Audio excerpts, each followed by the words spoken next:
the Sandhurst forward line with Fergus, as we've seen in recent weeks with Sandhurst, playing further up the ground.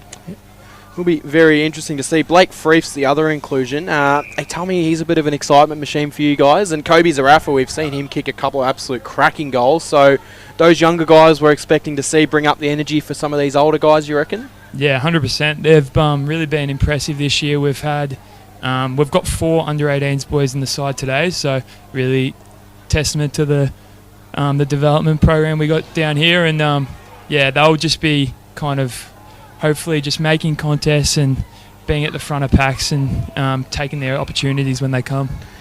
Funny story, I was chatting to your coach last year during the under-18s final series, and he highlighted that he would be a player, Kobe Zarafa, and he said to me, this bloke's a gun, and within 10 seconds of him saying keep an eye out for him next year, he slotted a goal from the boundary line right in front of us, and it was almost like he just dropped the mic and said, there's you go.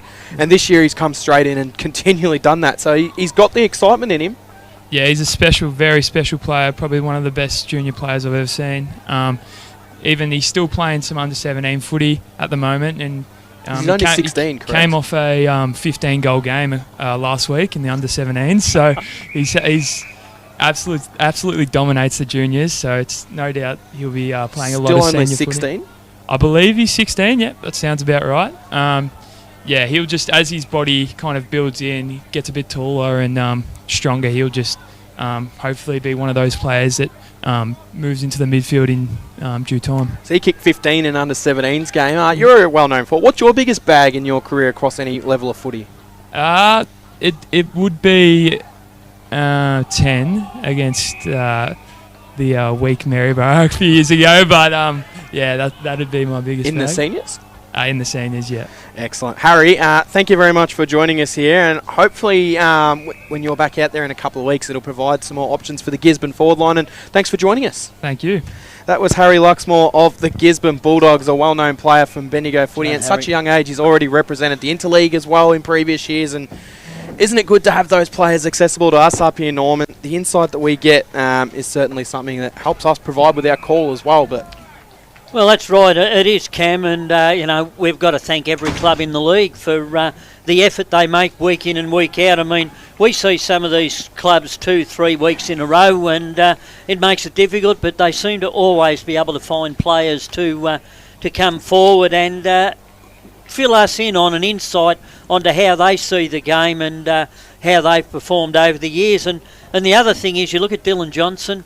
Excellent game for Bendigo in the Interleague. He gets called up to Footscray last week, played that well. He got in the top 6. He's back there this week. So excellent for Dylan and stands him in good stead going forward. I just love the story that a player rocks up to a club, says, I want to challenge myself, and turns out to be one of the best players in the competition. Just by him saying, I want to challenge myself at a high level of football, and now he gets to challenge himself again at VFL football. Well, you look at it, that happened in the AFL years ago when Meldrum walked off the street to Carlton, and he became a top player for the Carlton Blues there for quite a number of years. And Steve Alessio also. I'm not sure how you'd go nowadays if you walked into, or maybe if you walked if you walked into your side, Johnny, you might be able to get a game for them. I'm not going to go into any more detail on that one. That's a pot shot for ahead of our battle tomorrow. Norm, other games going on in Bendigo footy. Strathfield Say takes on Golden Square.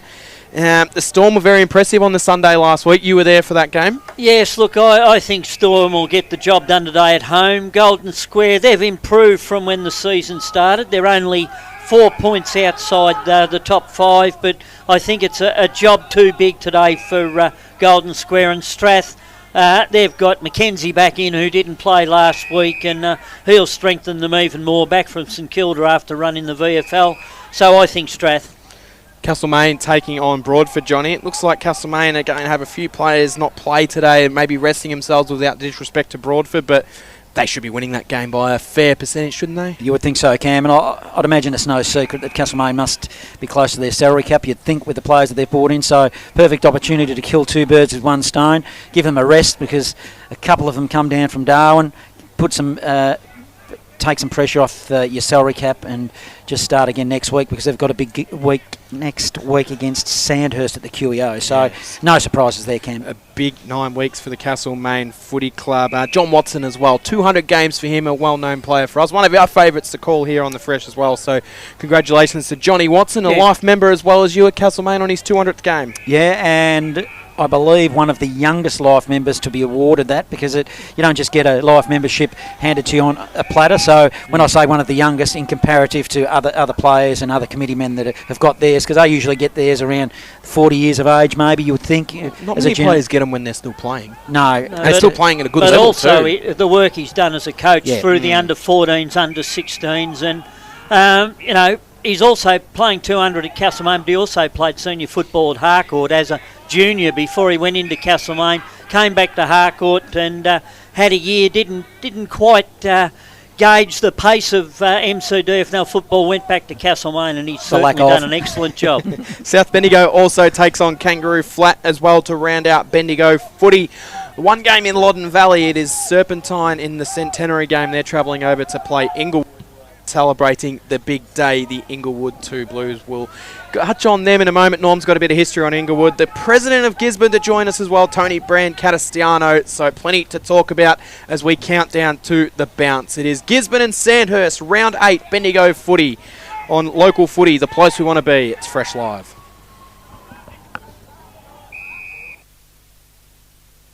Station. Supporters know, coaches and players know, and you know, it's Bendigo's Fresh FM.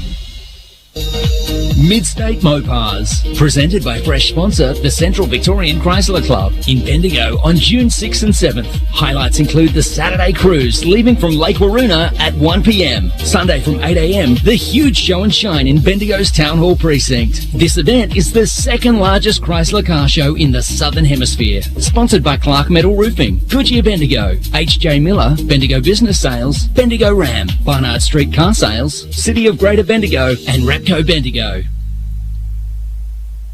Jason Westcott Builder, where your vision comes to life. From architecturally designed 5-bedroom homes to stunning renovations and seamless extensions, they build spaces that fit the way you live. Expert craftsmanship, clear communication, and a team that genuinely cares.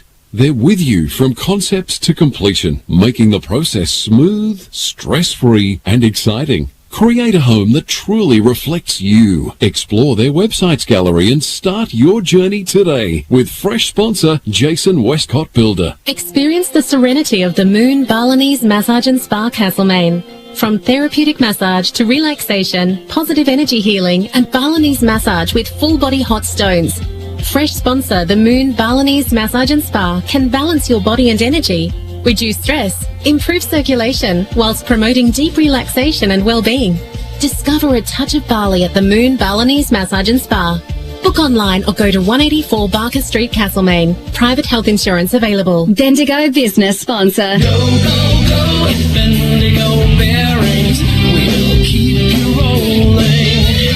Go, go, go, Bendigo bearings, we'll keep you rolling. If you're in a fix, we'll get you rolling quick. You can rely on us, we're the people we trust.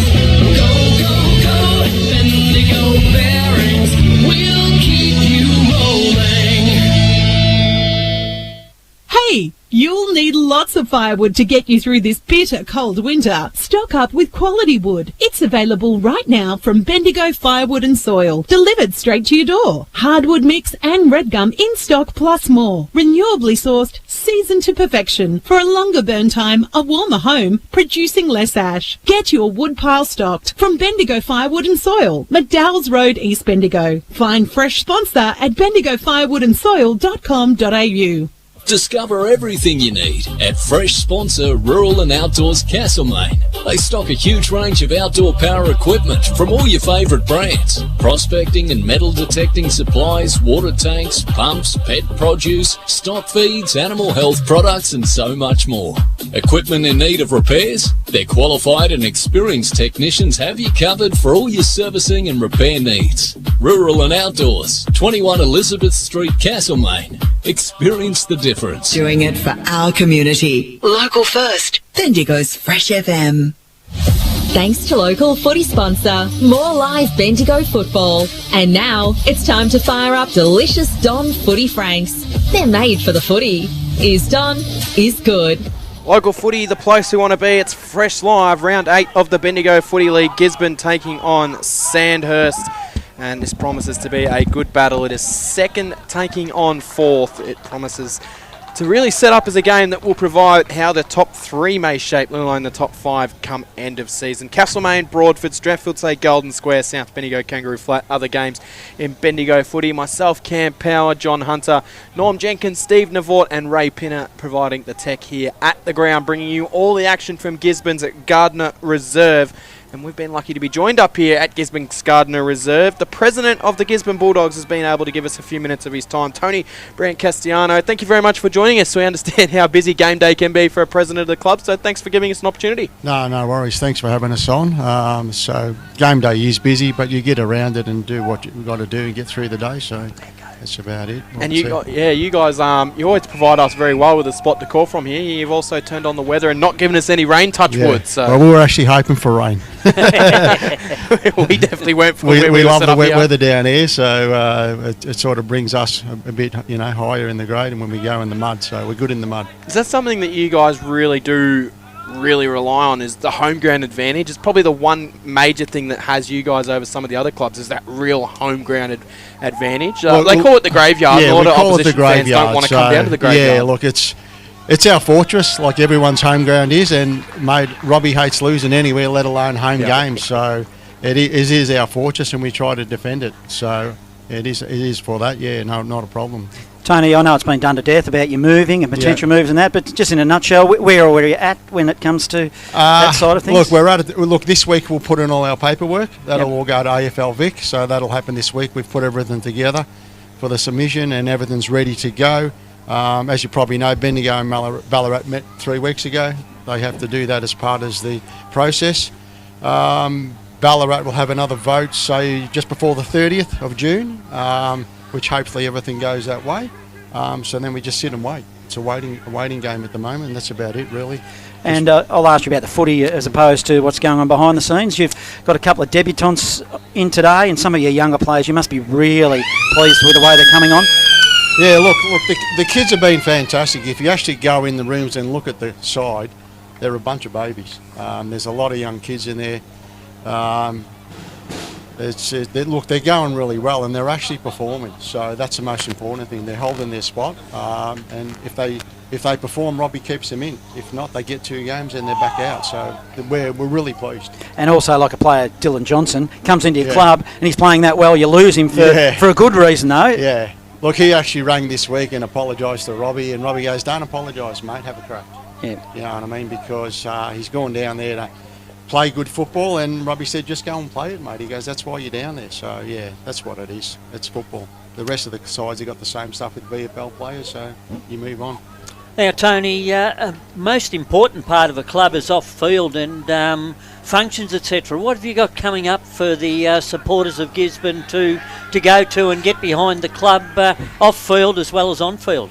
Look, our next function, I think, is a bucking bull. So that will be interesting. It'll be very interesting. So we'll see how that goes. But look, functions are sort of it's some of the player functions are different. We've got a club function coming up, which is more involved for all the supporters and the rest of it. But the club functions are more for the player stuff, and that's what they always do. But other than that, it's we just look. The less functions, the better, because it's work too. Yeah, well, that's true. As you say, there is a lot of work when it comes to a function, but it's one way of keeping everybody involved. Which in this year, it's probably your main aim is to keep everybody involved, so that whatever happens next year, you can go forward with a big step. Yeah, look, the supporters are pretty good. They stick through fat and and go through the bad times too. So, look, they're probably looking forward to the move. So we'll see what happens. We probably maybe get an answer by July, August. So we'll just sit and wait for now. Anyway, we can't do much more with it. Speaking of the supporters, it looks like a fairly good crowd in here this afternoon, but that definitely must be an advantage. It's something you guys would be looking forward to, is potentially having a bigger crowd come up to, especially from the away supporters, because it's well known that Bendigo clubs probably don't bring a lot of their away supporters up to Gisborne. Yeah, look, that's true. And look, if we do get into Ballarat, you got 8 games that are here with the home and away. Sundays is usually a huge crowd when we have a practice match. So that's why we've looked at it: income, player retention, player recruiting, and the whole lot. And look, If Kyden and Maryborough were still there, we probably wouldn't have looked at it. Yeah. So we're just looking for the future of the club. If you don't get on the front foot, you fall behind. That's the most important thing. Now, I spoke to someone that said when you play Sunbury in that pre-season game, which is an annual thing, your canteen and bar takings are often bigger than any home game that you would probably get across the season. You can't provide a gate at a game that's obviously a practice match. I wish you could, but is that how you guys actually? Is that how it actually is? That's how we look at it. You got to increase your income. Look, if we get into Ballarat, we've got sponsors that'll come from Ballarat that want to jump on board. Yep. So it's about everything. Look, more than anything, it's player retention and recruiting. We still can survive through here in income, but it's getting that player retention and keeping players. When we go to recruit, you try and get them from Melbourne. Oh, we're in Bendigo, they're not interested. So that's what it is. Look, you can see our numbers this year. Our under-18s, a lot of under-17 kids from the rookies. Our reserves, we're pulling aside together every week, and we hope that changes if we do get into Ballarat. So we'll touch on the game that's going on today. A bit of a makeshift forward line for you guys. A couple of names missing out there. We had Harry Luxmore on before. Unfortunately, he's not out there. And we'll say Pat McKenna not playing today, unfortunately. So that hurts your forward line a little bit. So as a president that's probably not involved in the coaching setup, how do you see that playing out today? Who are you expecting to step up into the forward line? Look, I think when Robbie puts someone in, he expects them to step up, and they usually do. Look, Pat's wife's obviously having a baby, which is really good. Timing probably wasn't the best, but that's what it is. But look, whoever he puts in, he's going to step up. So at the end of the day, they're just going to have a crack, go in and play their best football. That's about it, really. You can't do much more. You've got to work with what you got. Now, game day for a president. What time do you arrive to the ground, and what time do you leave the ground? And when the game starts, obviously, do you get to sit back and just kind of watch the game, or are you still busy doing other stuff? Look, start about 7:30 in the morning. First thing I do is bring the truck in for the home games, which is a dog box. Yep. Look, there's always organising meat raffles, make sure the gate's running, canteens, bars, all the other bits and pieces. By the time we get out of here, if we haven't got a function tonight, we'll probably get out about 8:30, 9. On a game day, you don't watch a lot of football because you're making sure a lot of the stuff is running. On a function day, you probably get out of here midnight, 1 o'clock. So it is a long day.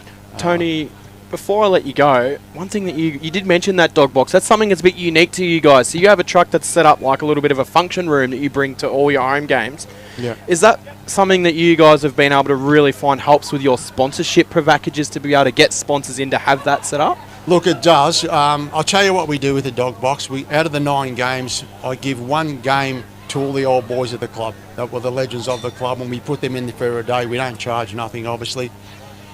We have a sponsors day in there. The rest of the 7 games I sell them. It's income for the club. Our plan at the moment is, if we can, is try to extend these rooms, and then we can do some better stuff up here and make this more inviting, because at the moment now no one comes up here.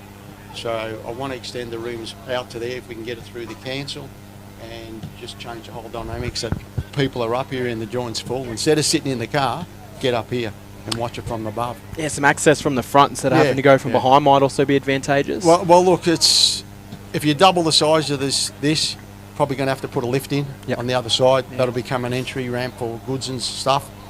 So we're going through I'm getting sketches drawn at the moment. If we can get that off the ground, hopefully start it after footy season and get it ready for next year. Tony, thank you very much for giving us your opportunity here. It sounds like all things are running really well for Gisborne off the field. Let's see if it can progress onto the field in today's game. Well, all we can do is go out and try. That's it. No worries. Thanks very much. Appreciate it. That was Tony Brancastiano of the Gisborne Footy Club. Always good to have his time with us. And they look after us really well when we come here, Johnny, for games here at Gisborne's Gardiner Reserve. It's a good spot to call the footy from up here, as long as the rain doesn't come down, which at the moment looks pretty good. Blue skies above down there. Steve Navort's down at ground level. Steve, the weather looks like it's going to hold off pretty well. Yeah, I wouldn't say we're in for any rain, really. You never know around this area. There is some light patches of blue sky, though, around. What's the ground looking like down there? So Gisborne didn't train here at all this week. When the rain comes down, they don't train on this game. So they actually train down at Wood End for the listeners at home on Thursday night. So how's the ground holding up at the moment? Yeah, the ground is slightly a little bit wet, so it would not be a surprise to see many players slipping over, and the ball spend a bit of time on deck, but the ground is looking pretty nice. Give us a live call of the toss going on down there in front of you. Yes, so Sandhurst have just won. You know what's better than a Big Four bank? A bank that's bigger for me. Bigger for making my money work harder. And helping my business make it. Bigger for helping us to buy a home. Bigger for the community I care about. My bank is bigger for what matters most. As one of Australia's most trusted banks, millions of Aussies know that Bendigo Bank is bigger for them. And we're bigger for you. Bendigo Bank, the better big bank. My name is Daniel Bowman. I'm a cladding supplier. The company name is Architectural Cladding Supplies. We manufacture, produce basically any cladding sort of available that can be rolled out of a soft feed colour bond material. We target roofers, cladders, builders, really anyone that wants to sort of get involved with this type of cladding. We try to be a bit of a one-stop type roofing shop. We have all of them and some that the others don't have. We educate people how it's done and we sort of get it out there and make it happen. G'day everyone, I'm the Suburban Footballer and I'm here to tell you to download the Local Footy Hub app. Inside this one-stop app, you will find live scores, fixtures, ladders, leading goal kickers and best players, game replays and highlights, latest news, player and coach interviews, shows, podcasts, and full team and player statistics. Actually, can I stop you just there for a sec? It says for all your team and individual stats. Like just for argument's sake, if someone at my work got on the app, could they see how many possessions I'd had the week before? Oh, they can. Oh, I reckon, like, do you really need that? Footy's a team sport. Who cares about individual statistics? I reckon the rest of the app is great, can't fault it. But just get rid of that individual statistics bit. I mean, who cares? Download the Local Footy Hub app. Everything you need, all in one app, including individual stats.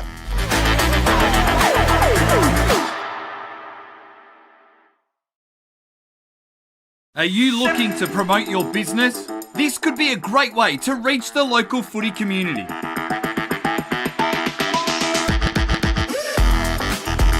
How do we get your name out there? We can provide banner and native advertising in our news feeds and socials, reaching thousands of people every week. We can run... Inside forward 50, Dennehy takes a good mark, but he's pushed his opponent out underneath the footy, so free kick to Darcy Mills. So Mills will short pass to Lockie Wright, who marks it dead smack in the middle of his defensive 50 for the Dragons.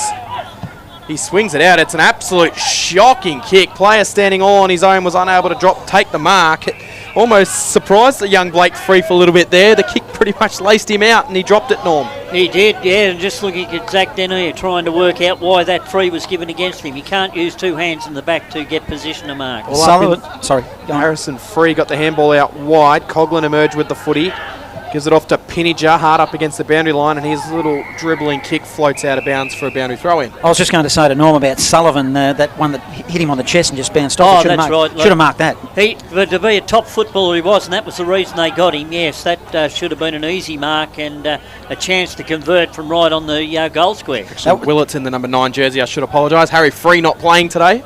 No, he's not. So got an early touch, but yeah, Willett's in his traditional number 9. Wouldn't be the first time we've called a player that's not out there, Cam, that's not playing. So it is another stoppage on the scoreboard side here at, well, perfect conditions at the moment for footy at the Graveyard, believe it or not. It was raining on the way down from Bendigo earlier this morning. Doing the ruck work is Watson, taps it towards the boundary line for the Dragons. It goes over. And James Gray at ground level doing some pretty hard work, and the boys are getting to know themselves out there, Norm. They are. A little bit of push and shove early. Interesting to see that at that first centre bounce, you had Benaki in there along with Fergus Green, and I thought that might be a match-up today. So another stoppage, a ball up in the ruck. Nolder did pretty well for the Dogs. Dead heat at ground level. Hood tries to emerge for the Dragons and gets dragged down without the footy. Free kick for the Dragons through Hood. Hood down the line. Maxted was the target. He got upended. A free kick possibly could have been given and wasn't. Jed Dennehy a little bit overzealous, but it goes over the boundary line. The Dragons in attack 50 from home. We'll have a ball up. No score on the board. We've gone almost 3 minutes in this opening term. Local footy, the place we want to be. It's fresh live. It'll be a throw in. 50 out from the Sandhurst goal. Jackson's Creek end of the ground here at Gisborne's Gardiner Reserve. Good conditions to what we're used to here. Benaki emerges with the footy. Fires the kick down the line. Good intercept mark for the Dragons here, taken by Hamish McNamara. McNamara kicks further forward for his Dragons teammate. They work it up towards centre, and it's an intercept mark here taken for the Dogs. So Gisborne have got it, centre wing position, defensive side. They'll look to switch it across. And they'll do. They just go into defence now. They'll come central. Ball in the hands of Elliott. So Elliott's got it. Elliott's kick poor. Fergus Green read it off the boot, knocked it down, picked up by Coughlin for the Dragons. They swing it out wide. The Dogs are just mucking around with the footy a little bit here. Eventually they work it forward. Kick to Clough, didn't quite land on him, and an intercept mark taken for the Dragons by Lockie Wright. Right, short pass, Connick. Connick's got the run, gives it to Wilkinson, who will send it long to half forward. Oh, picking it up, roving was Smetzer, goes goalward, they're open, and just drifts wide to the Jacksons Creek end for the first score of the afternoon. One behind the Dragons. The Dogs yet to score. 4 minutes gone. Opening term. Local footy, the place we want to be. It's Fresh Live. Celebrated that one off the boot, did Smetzer. He thought it was going through. Just swung late, so Vescovi will do the kick-in duties for the Dogs as they look to attack. He'll swing it out wide, finding a teammate. They'll mark it in defence here, Gisborne. Elliott working it for the forward, hugging the boundary line. The kick goes in the direction of Blake Freeth, who juggled the mark over the boundary line. So umpire calls a boundary throw in. Centre wing position, netball court side of the ground here at Gisborne's Gardiner Reserve. Pretty good crowd in attendance here. Sandhurst by 1 point, 4 minutes into the contest. Thrown in, knocked down. Wilkinson will track after it, but it goes over the boundary line for a boundary throw in. There's Lockie Watson doing the ruck work for the Dragons, who's been a pretty good recruit for them so far this year. Yeah, absolutely. Dragons by a solitary point. Gisborne yet to score here. We've gone 5 minutes in this opening term. It's really still conditions. Doesn't feel like it's going to rain at all. If it keeps up like this all afternoon, we're in for a good contest. Watson doing the ruck work for the Dragons. Comes to ground level with a turnover. Now the Dogs will send it to half forward. Wright getting his hands on the footy. Tapping it now for the Dogs with Freeth. Getting his hands on the footy a bit.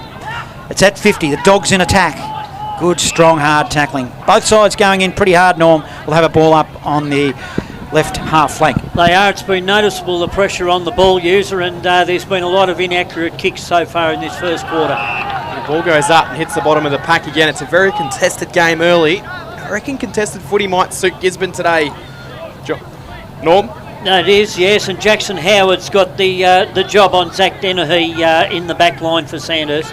One down by Ryan Burke, the ruckman for the Dogs. It spills further forward for Sandhurst. Green tracked after, couldn't get it for Scovey. Handball good into the middle of the ground, found Werner. Werner gets the handball off to another teammate. Now they can come forward, Gisborne. They get an opening short pass inside forward 50. And the mark is taken by Harry Bryant, who can go further forward to Clough, who provides a nice lead. And he marks the ball 15 metres in from the boundary. In front of the social rooms here at Gisborne. Take a good kick from here though. Yeah, a good build-up by Gisborne then. They were able to find space. Players were prepared to run, and they hit their targets. So Clough might be playing a bit of a makeshift forward role today, looking at his positioning early. He comes in, 15 in from the boundary. On the right, goes goalwards, puts it across the face, and it floats out of bounds on the full. So it doesn't add to Gisborne's score at all, and it's still one behind Sandhurst, no score Gisborne. The kick will be brought back into play by Lockie Wright. Right, hard up against the point post. Social room's end, which is the end we're broadcasting from. He goes short. It's effective to McNamara in his defensive zone. Down the middle, aggressive. Mills took his eyes off the footy, then gets pinged by Sullivan of the Dogs. Probably a little lucky. Very lucky. There was no free kick there, Norm. Yeah, very lucky. I mean, he dropped the ball in the marking contest, then he dragged it back in as he went to ground. Usually a free. When I said he took his eyes off the footy, he just had it sold before he had it. But Hood wins it for the Dragons off half back. Long high ball, put it in the path of Smetzer. Smetzer lets it bounce, gathers it, one hand. Handball over the top, ineffective. Smetzer battles hard ground level. Burke winning the footy for the Dogs, but it's a free kick. And it'll go to Smetzer of the Dragons. So Smetzer receives the free kick, centre wing position. Bench side here at Gisborne. He sends it up towards centre half forward. Good intercept mark for the Dogs taken. Jed Dennehy emerges with the footy, but his kick was wasted and it's going to go back to where it came. So intercept mark for the Dragons here. Smetzer's got it again. 10 metres closer to the boundary than where he was from his last kick. He'll be hoping this one's a little bit better.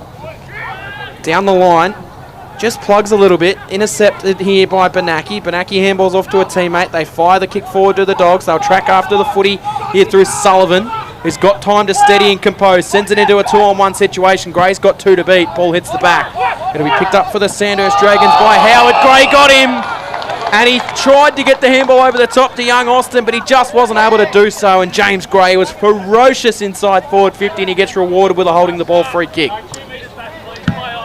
Wastes no time and snaps it through for a minor score. Rushed it a little bit, did James Gray. Didn't get the reward for a good tackle, so we're behind a piece 9 minutes into this game here at Gisborne. We've got the close one behind each. Both sides not making the most of their opportunities. The kick from right to a teammate causes a turnover. Benaki wins it, goes goalward, and it goes out of bounds. Whence it came, we'll have a ball in. Yeah, it's a good result for Gisborne there from that kick in. It was a sloppy kick in by Sandhurst. Gisborne couldn't take any advantage from it, but got the ball forward, and an out of bounds for a throw in is just what they want. Hard up against the point post. Social rooms end, broadcast end. Island's playing goalkeeper for the Dragons on the line. Up they go in the ruck. Watson wins it for the Dragons in the path of Hood. Hood bangs it on the boot and sends it up to the wing. Maxted is the target. Turnover. Nolder getting involved. Now it'll be a long ball in. Dogs attacking. Into the pocket. Target is Sullivan, and this time he marks it on the chest, hard up against the line, Norm. He does, John, and I like the way he's moving around. He's giving his teammates an option when they come forward, and he still had the eyes open before he darting before he. Will go around the corner and slots it. Great goal there by Sullivan for the first of the afternoon. Comes to Gisborne, 1-1-7. Sandhurst are 1 behind. Score sponsor Don Smallgoods. Is Don is good. Local footy, the place we want to be. It's Fresh Live. Yes, it was interesting to watch Dominic Sullivan there as the ball came in, because his first lead was straight up the centre, but 2 or 3 Sandhurst players blocked his way, so he made his way out into the pocket, and he got an easy chest mark on the chest, which he then turned around, and he took no time. When you don't think about it, it usually goes better than if you take plenty of time to think about it. He didn't think about it and put it through. Good finish by Sullivan. Ball back in the middle. Gisborne emerge with the footy again. Benaki high ball inside forward 50. Intercept marked or dropped at the last second by Lockie Wright. They've dropped a couple of those balls. Fires it out wide to young Willits. Willits' handball to a teammate. Ended up with Gisborne, who was collected high. So the free kick here. I don't think it was the tackle. I don't think it was the tackle that got him high. Zarafa handballs off to Clough, who goes goalwards and it hits the post. That was a good-looking kick on goal from Shane Clough, through for a minor score. What did you see before, Norm? I think it was a player running through and not the tackle that caught him high, and that's why the tackler couldn't believe it. Cooper Smith, short pass, kicks it in. Was aggressive. You get the 1-2 back from Willits. Then Smith goes long. He'll go to half forward for the Dragons. It's a foot race. Stewart getting involved. Can't pick it up for the Dragons. Taps it in front of him. 49 from goal. Defensively, Shapano did well and found the boundary line. Taps it over 48 metres from the goal that the Dragons are attacking. And interesting to see, young Riley Evans seems to be running with Smetzer, which is interesting for a young boy to get a job like that. Throw in. 50 out from goal. Jackson's Creek end of the ground here. Gisborne. Going up in the ruck here will be Nolder. Ball hits the bottom of the pack. There's a big pack of players around this one. They tackle it out wide to the Dragons, and they'll be happy to see it across the boundary line. And King involved is young Ollie Stewart in his first game for Sandhurst. Norm? Yes, what the thing I'm loving now at present is the way Gisborne, every opportunity, knock the ball forward. It doesn't matter whether it's a good kick or a handball, it's just keep the ball going in your direction, and it's standing them in good stead so far. Nolder versus Watson in the ruck. Knocked down. Dragons send a high ball inside forward 50. No mark to Maxted. Spills off hands. Now the Dogs can relieve out of defence. They'll send the kick in the Zarafa direction just over his head. Freeth was chasing after it, but the ball goes out of the bounds for a boundary throw in centre wing position in front of, what they call it, the dog box? Is that what they call it? The dog box. Yep. Plenty of people watching on from the dog box this afternoon. Gisborne leading by 7 points. Looks like a good spot in the dog box as well. Umpire will throw it in on the wing. Watson wins it in the ruck for the Dragons. Ball spill. It'll be the Dogs now that'll come forward. It's an awkward looking kick to half forward. Sullivan is the target. Overran the footy, then goes in after it again. 60 from goal. Ball is shot out quickly to Connick. Connick, a little underground pass, went about 2 metres, if that, on half forward. For the Dogs, it will be Sandhurst that win it, in fact, right on the receiver of a handball. Puts it up to Maxted. Maxted picks it up at his ankles. Did well. Tackled hard. Coughlin's in the area trying to offer assistance. He couldn't get it. Chapano did well for the Dogs, and he'll be rewarded for a free kick. He will. Centre wing position, scoreboard side wing. Short pass to Benaki. He's had a stack of it. Loops the handball into the middle of the ground to a teammate. Gets some space to run it forward. Ends up with Clough. Clough goes over the top to Evans. Evans on the left. Nice looking ball inside forward 50. Just over the head of Jimmy Gray. Tracks it towards the boundary line. And they'll slide over. And in fact, it might have actually come off his boot as he slid, I reckon, then. And he's not happy with the decision, James Gray, right in front of us. Norm, how do you see that one? Free kick to James Austin. I thought it was close to the knee, but probably the bottom side of a knee. Austin to Ireland, short pass. Ireland swings it out wide, missed his target, but it carries over the top to Connick. Might have been where he was intending to go in the first place. Connick, centre wing, finds Morris. Morris takes off, just gets his boot to ball before he's tackled by Burke. Up to centre half forward. Good intercept mark for the Dogs is taken by Harry Thomas. He'll swing an aggressive kick into the middle where he'll find Brad Benaki. Benaki now, he'll spread it further wide from one wing to the other, looking to build here the Dogs.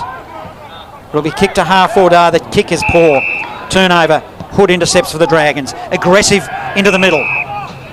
Target is Smith. He'll go long now and spread it wide. Maxted, good contested mark in front. Maxted turns and goes. Inside forward 50, poor kick in the end. Ends up in the hands of Jed Danahy. He's playing down back for the Dogs. The two Danahy boys, Jed and Zach, from one pocket to the other. They'll look to build again. They're doing this well, the Dogs. Kick to Will Elliott. Still defensive arc for the Dogs. He'll come inboard. Kick, it's poor. Intercepted by Smith of the Dragons. Looks inboard.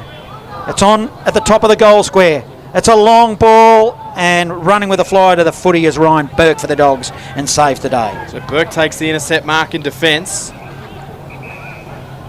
He'll look to play on. He does just that. I'll send it to a contest, one-on-one contest. Werner did well, won it further forward. Dennehy couldn't take it. Spills off hands for the Dragons. They'll fire a kick inside forward 50 to Sandhurst, at the top of the square. No mark taken. Coughlin hit the bottom of the pack. Spills to ground. Zarafa's lurking in there. Coughlin also around the footy. They'll all dive on top of this one for a ball up.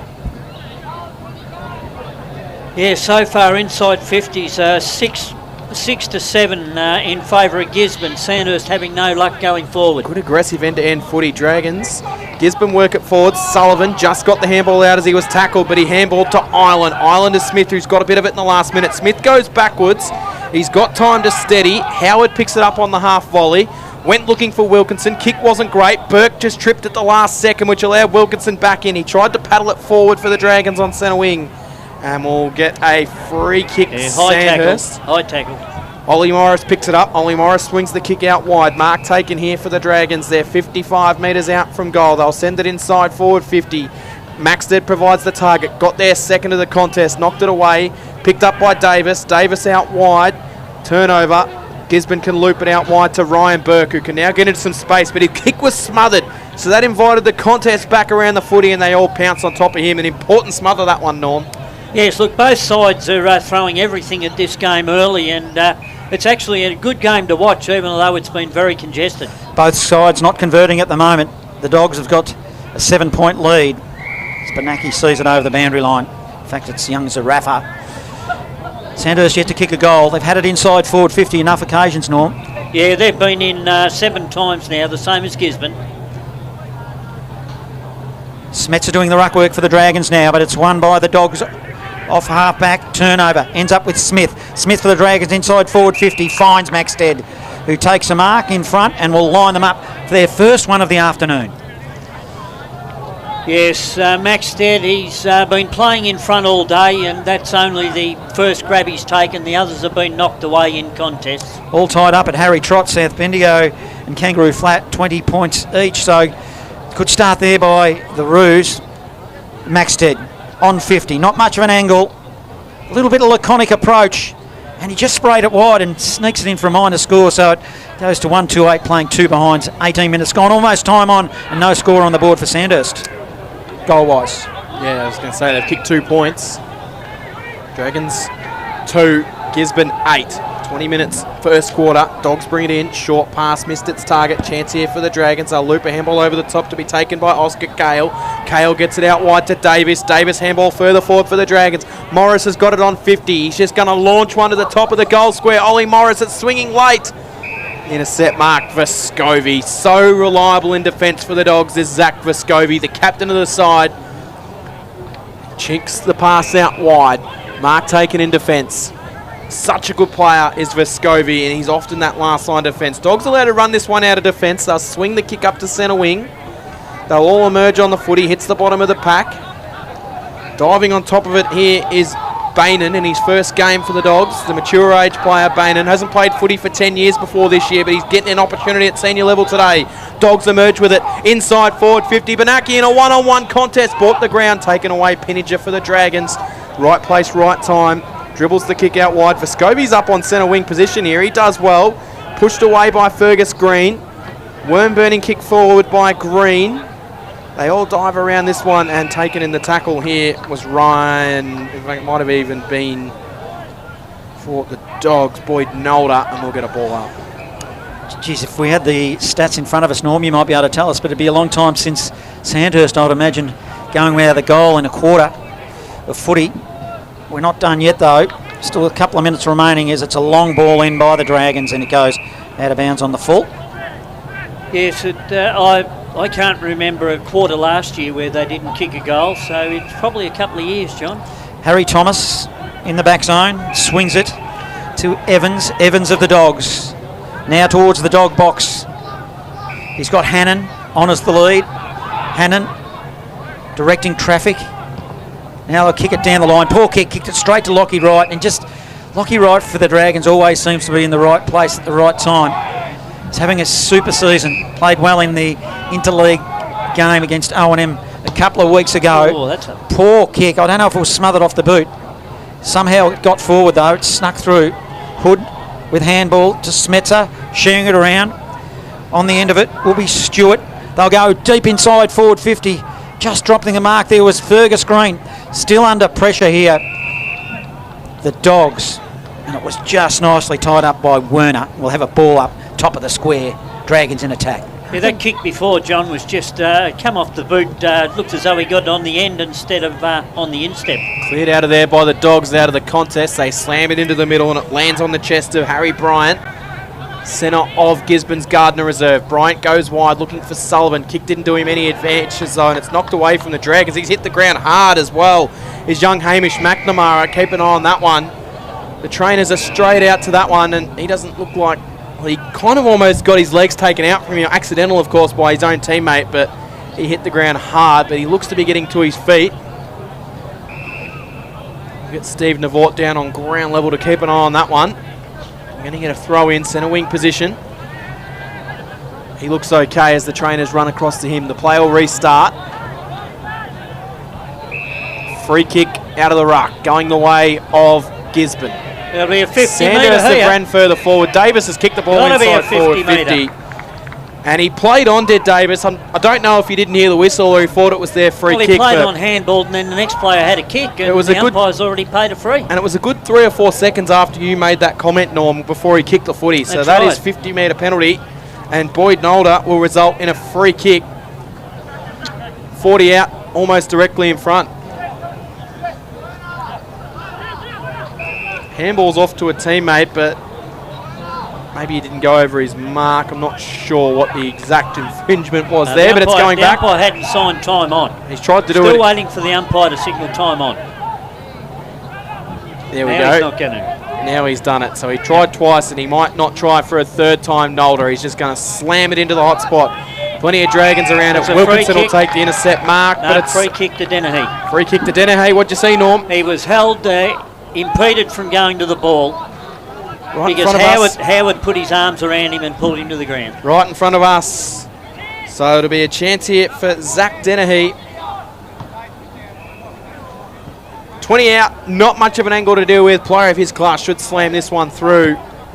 And he doesn't. Misses to the near side. So that's a disappointing result for Dennehy. 139 Gisborne, 2 behind Sandhurst as we approach quarter time. The score sponsor haven't got much love in this quarter. Bendigo City Framers, Picture Art Plus.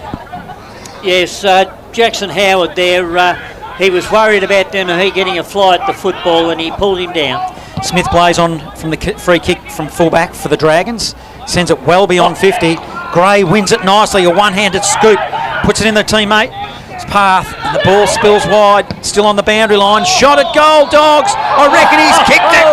Lockie Evans was standing on the boundary line. And didn't he enjoy that? And didn't we? It is 2-3-15. Sandhurst 2 behind, 24 minutes gone, opening term. Score sponsor Bendigo City Framers, local footy, the place we want to be. It's Fresh Live. Yes, Lockie Evans made the most of that. He got the ball right on the boundary, about 30 metres out, and he made no mistake. But once again, it was Gisborne. Their preparedness to get that forward handball, to be able to run onto a ball in space. And at last, they've been able to take advantage of their hard work. 15 playing 2. Gisborne by 13 points as we approach quarter time. In the middle it goes. Ball knocked down. Handball out of there by Gray. Inside forward, 50 to go. Clough's going to get on the end of it. Just dropped the mark at the last second. Gets up, tries to fend off the tackle. Did well to fire out the handball. Coming through was Bainan in his first game. He couldn't quite pick it up. Clough went again, overran it. Picked up by Dennehy. Just slams it forward towards goal. Didn't go 15 metres. Mark not taken. Mills in there for the Dragons. They're working it out, the Dogs. Benaki, too big, too strong. Found a way through. Handball to Bainan, just missed it. Coghlan went off the ground. Straight to Dennehy, who slams it through for his second minus score of the day. And an opportunity goes begging. 16 plays 2, Gisborne by 14 points. Yes, Gisborne's lifted the pressure in this last 5 minutes and taken it right up to Sandhurst. Lockie Wright plays on from fullback for the Dragons. He sends it beyond 50. We know what happened last time. It went out that way. We've seen a superb goal. They're going to win it again here, the Dogs. On the end of a handball is for Scovey. Aggressive, goes into the middle. Looking to share it around Werner. It might be Shapano with a footy. Short pass. Hits up Grant Cazziano. Too far out from goal to score. 70, 45 degree angle. He's called to play on. He does that. Sends it high to the hot spot. Pack forms. Dennehy in the middle of a pack. Zach Dennehy used his body magnificently and will line them up directly in front. Yes, excellent work by Zach Dennehy. He was in amongst 4 Sandhurst players. He was able to make his way off the bloke in front, fall backwards and take a good mark. Zach Dennehy playing down at full forward. He turned around and punched the air as he kicked it. He was that confident and puts it through for their third. 3-4-22. The Dogs, they lead Sandhurst 2 behinds. Almost quarter time here down at the graveyard. Score sponsor Parsons Towing in Castlemaine, local footy, the place we want to be. It's Fresh Live. I like the way Robbie Waters has got his boys running. They're running, they're making space, they're helping each other out, they're throwing shepherds in, and it's all coming off for them at present. The forward handball certainly putting them to their best position on this ground, and they're making the most of it. Steve Navort, any movement down at ground level on the benches down there? Vescovi has been straight on Fergus Green for most of this game, not letting Fergus Green go. It's a good match up to watch down there. Vescovi playing a little bit forward up the ground. Dogs will work it out of the middle. They're just smashing them out of the middle at the moment. Inside forward 50, kick carries over the top, and just getting in the way at the right moment was Lockie Wright. Right place, right time, pun intended. Swings it out wide, finds Wilkinson. Wilkinson will come central, dangerous kick, and it's an intercept mark for Benaki. You don't want to give him a sniff at the footy. Benaki's got a low kick inside forward 50. Dennehy again!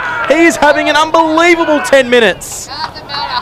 And he's going to line up for his second. He's kicked 1 goal, 2 in the last 5 minutes of the game though. Yes, after looking threatening, he's had Howard taken off him and Lockie Wright put on him, but he found Wright out of his depths there. For 2 goals in the space of 2 minutes for Dennehy. He celebrates the goal. The goal umpire says, no son, you've missed. 1 goal, 3 for him in this game, and Gisborne could be so much further in front. They lead this game by 21 points as we approach quarter time. Looking like they could blow this game out of the water early here. The Dogs Fergus Green playing at full-back, plays on from full-back, then runs down the middle, has a bounce. Now he'll send it long into the centre. Target is Coghlan, but James Gray bravely for the Dogs. Takes a chest mark. He looks to move it on quickly. In fact, it's Elliott. Elliott now will spread it wide. Finds Harry Thomas. Thomas, back to whence it come. Hawkey. Aggressive. Probably lucky to get away with it. Elliott was good enough to mark it. Now he'll go to the other wing. He'll try down that side, but it's a turnover. Pillinger gets the footy. Handballs it forward for the Dragons. On the end of it is Wilkinson. Matty Wilkinson will go goalward, and it will go... oh, no, it doesn't. Right on the goal line. Harry Thomas, I reckon Thomas, it might be. Thomas wearing the number 21. Oh, yeah. Goalkeeper just saves it. It is. He chips a short pass to Vescovi, who's the man you're so often used to calling in that situation. But he was the next link in the chain on this occasion. He plays on. There's a little bit of push and shove in the middle of the ground between Liam Island and Dennehy, I reckon. That's Jed Dennehy.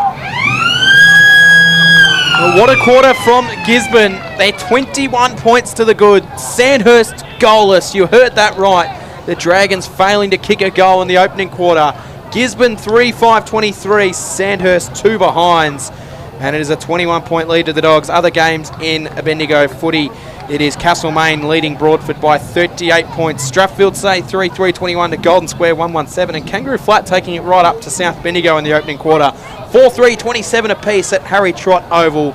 But it's quarter time here. Myself, Cam Power, John Hunter, Norm Jenkin, Steve Navort and Ray Pinner bringing you all the action. A 21-point lead to Gisborne on local footy. The place who... You know what's better than a Big Four bank? A bank that's bigger for me. Bigger for making my money work harder. And helping my business make it. Bigger for helping us to buy a home. Bigger for the community I care about. My bank is bigger for what matters most. As one of Australia's most trusted banks, millions of Aussies know that Bendigo Bank is bigger for them.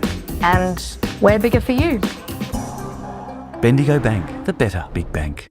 My name is Daniel Bowman. I'm a cladding supplier. The company name is Architectural Cladding Supplies. We manufacture, produce basically any cladding sort of available that can be rolled out of a soft feed ColourBond material. We target roofers, cladders, builders, really anyone that wants to sort of get involved with this type of cladding. We try to be a bit of a one-stop type roofing shop. We have all of them and some that the others don't have. We educate people how it's done and we sort of get it out there and make it happen. G'day everyone, I'm the Suburban Footballer and I'm here to tell you to download the Local Footy Hub app.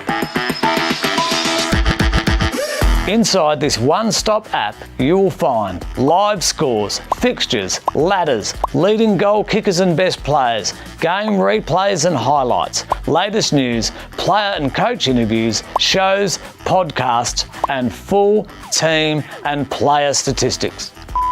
Actually, can I stop you just there for a sec? It says for all your team and individual stats. Like just for argument's sake, if someone at my work got on the app, could they see how many possessions I'd had the week before? Oh, they can. Oh, I reckon, like, do you really need that? Footy's a team sport. Who cares about individual statistics? I reckon the rest of the app is great, can't fault it. But just get rid of that individual statistics bit. I mean, who cares? Download the Local Footy Hub app. Everything you need, all in one app, including individual stats.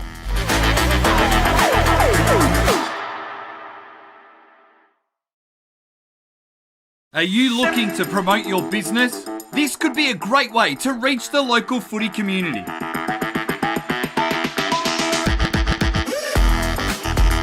How do we get your name out there? We can provide banner and native advertising in our news feeds and socials, reaching thousands of people every week. We can run video ads before every game replay that gets watched by thousands of people each week. We can run promotional videos like this one about your business during quarter time breaks for all of our live stream games. Contact us now to find out how you can book a trial. Castlemaine. From therapeutic massage to relaxation, positive energy healing and Balinese massage with full body hot stones. Fresh sponsor the Moon Balinese Massage and Spa can balance your body and energy, reduce stress, improve circulation whilst promoting deep relaxation and well-being. Discover a touch of Bali at the Moon Balinese Massage and Spa. Book online or go to 184 Barker Street, Castlemaine. Private health insurance available. Doing it for our community. Local first. Bendigo's Fresh FM. Thanks to local footy sponsor, more live Bendigo football. And now it's time to fire up delicious Don Footy Franks. They're made for the footy. Is Don, is good. Local footy, the place you want to be. Fresh live, round 8 of the Bendigo Football Netball League. Gisborne taking on Sandhurst from Gisborne's Gardiner Reserve is where we find ourselves here on a sunny Saturday afternoon. Yes, I said sunny Saturday afternoon because you mightn't get too many sunny Saturday afternoons in Gisborne at this time of year, but that's exactly what we have. Myself, Cam Powell, Norm Jenkins, John Hunter, Steve Navort and Ray Printer bringing you all the action here. Round 8 of Bendigo footy. Castlemaine lead Broadford by 45 points. It is the Strathfield Say Storm 3-3-21 leading Golden Square 1-2-8 and South Bendigo 6-4-40 over Kangaroo Flat 4-4-28. Gisborne 3-5-23. Sandhurst 2 behinds. Wayne Smith quarter time. Mount Pleasant 6-2-38 to Heathcote 4-1-25 and Lockington Bemorm United 5-3-33 leading Elmore 3-2-20. The goal kickers in this game here, it's Dominic Sullivan, Lockie Evans and Zach Dennehy. Well, Sandhurst, there you go, there's the goal kickers. Johnny Hunter, you've looked at the better players for Sandhurst. Probably not as many as what we would have had from Gisborne, but who have you come up with? Well, it's been pretty difficult with Sandhurst. Lockie Wright, I think he's had a superb season. He's clearly best on ground for Sandhurst, followed by the joint skipper Cooper Smith, I thought, who's battled really hard. But after that, it's pretty slim pickings. Hugh Smetzer early on in the quarter did pretty well, and I thought Lockie Hood as well. But Norm, apart from that, they've been right under the pump because I reckon you're going to have a different problem to me. There's going to be a heap of better players for Gisborne, surely. Well, it has been, and none better for mine than Brad Benacki through the centre of the ground. He's definitely the general there. Dominic Sullivan up forward, along with Zach Dennehy. They're providing a potent forward line there, and they're both prepared to lead different ways and leave the Sandhurst back line guessing. I like the way James Gray's gone about it, in and under. We saw here, right underneath us, that he snapped and almost got a magnificent goal. Harry Thomas down back been doing very well. Once again, Biscovi down there is very good too. But I like the way the kids have been going about it. And one that I'll give a rap to is Will Elliott. We heard pre-game they wanted rain, but I think they need a dry track. Steve Navort, you've been down at the huddles. What did you pick up at the quarter time breaks? Just in with the Sandhurst huddle, Fergus Green was saying they really didn't get a lot right, and the main focus from them is just on executing those basic skills in the second quarter. Let's get things underway in this second term. Gisborne 3-5-23. They lead Sandhurst 2 behinds. Local footy, the place we want to be. It's Fresh Live. Here's Cameron Power. Watson won it down. Benacki got the clearance though. Slammed it inside forward 50. Didn't find a clean target. Gisborne player's going to get a free kick for being collected high. That's actually a Sandhurst free kick, so I thought Gray might have been getting the free, but it's Lockie Hood that emerges with a footy. Chips the ball into the middle. Finds Matt Wilkinson. Wilkinson marks. He wants to swing it wide. Not a lot of options further forward. They swing it out Lockie right to Caleb Connick. Didn't have a lot of it in the first quarter. Connick further forward. Lockie Hood, centre wing position. Almost underneath the scoreboard here. Gisborne's Gardiner Reserve. Aggressive kick I like. Lands into the chest of Smith. They swing around, send it into the Max their direction. Carries it back. Wilkinson tapped it forward. Couldn't quite get on the end of it. James Gray comes back to knock it through for a minor score. In fact, Lockie Evans, I should say. 3 behinds playing 23. It's a 20-point lead to Gisborne. Vescovi to Benacki from fullback. Benacki's short pass was effective. Went to Harry Thomas. They'll share it round back to Benacki. Benacki will go down the wing. And good build-up. Chest mark right in front of the dog box. It's with the Dogs in Hannon. When you get a chance down at ground level, Steve, what's the mood down there with the Dragons? Because up here it feels like they're going to get blown out the water. Oh, the mood was very flat in their huddle there at quarter time. Keating now on half-back will receive for the Dragons. His first real possession I can remember him getting in this game. He's got a few mates out there at the moment. He'll go wide. Fergus Green is the target. Comes off hands. James Gray will mop up for the Dogs. He'll go down the line. Well, it wasn't a mark. It was a juggler by the Dogs. Doing well, Sullivan, this afternoon. kick is won by the Dragons, and it is a turnover. Ends up with Harry Thomas of the Dogs. Harry Thomas emerges with the footy, almost ran himself into trouble though, and then has to step over the boundary line. So we'll get a boundary throw in right in front of the benches down there. Oh, there's a bit going on off the ball here. Liam Ireland and Dennehy getting into it off the ball. There's a Gisborne player down, or is it Sandhurst player off it behind? Umpires haven't spotted this one off. There's a player down. Let's keep an eye on that one. It's a Sandhurst player down. Yeah, and certainly something that sparked the attention there of Liam Ireland, because he was not happy. Did you see what happened, Steve?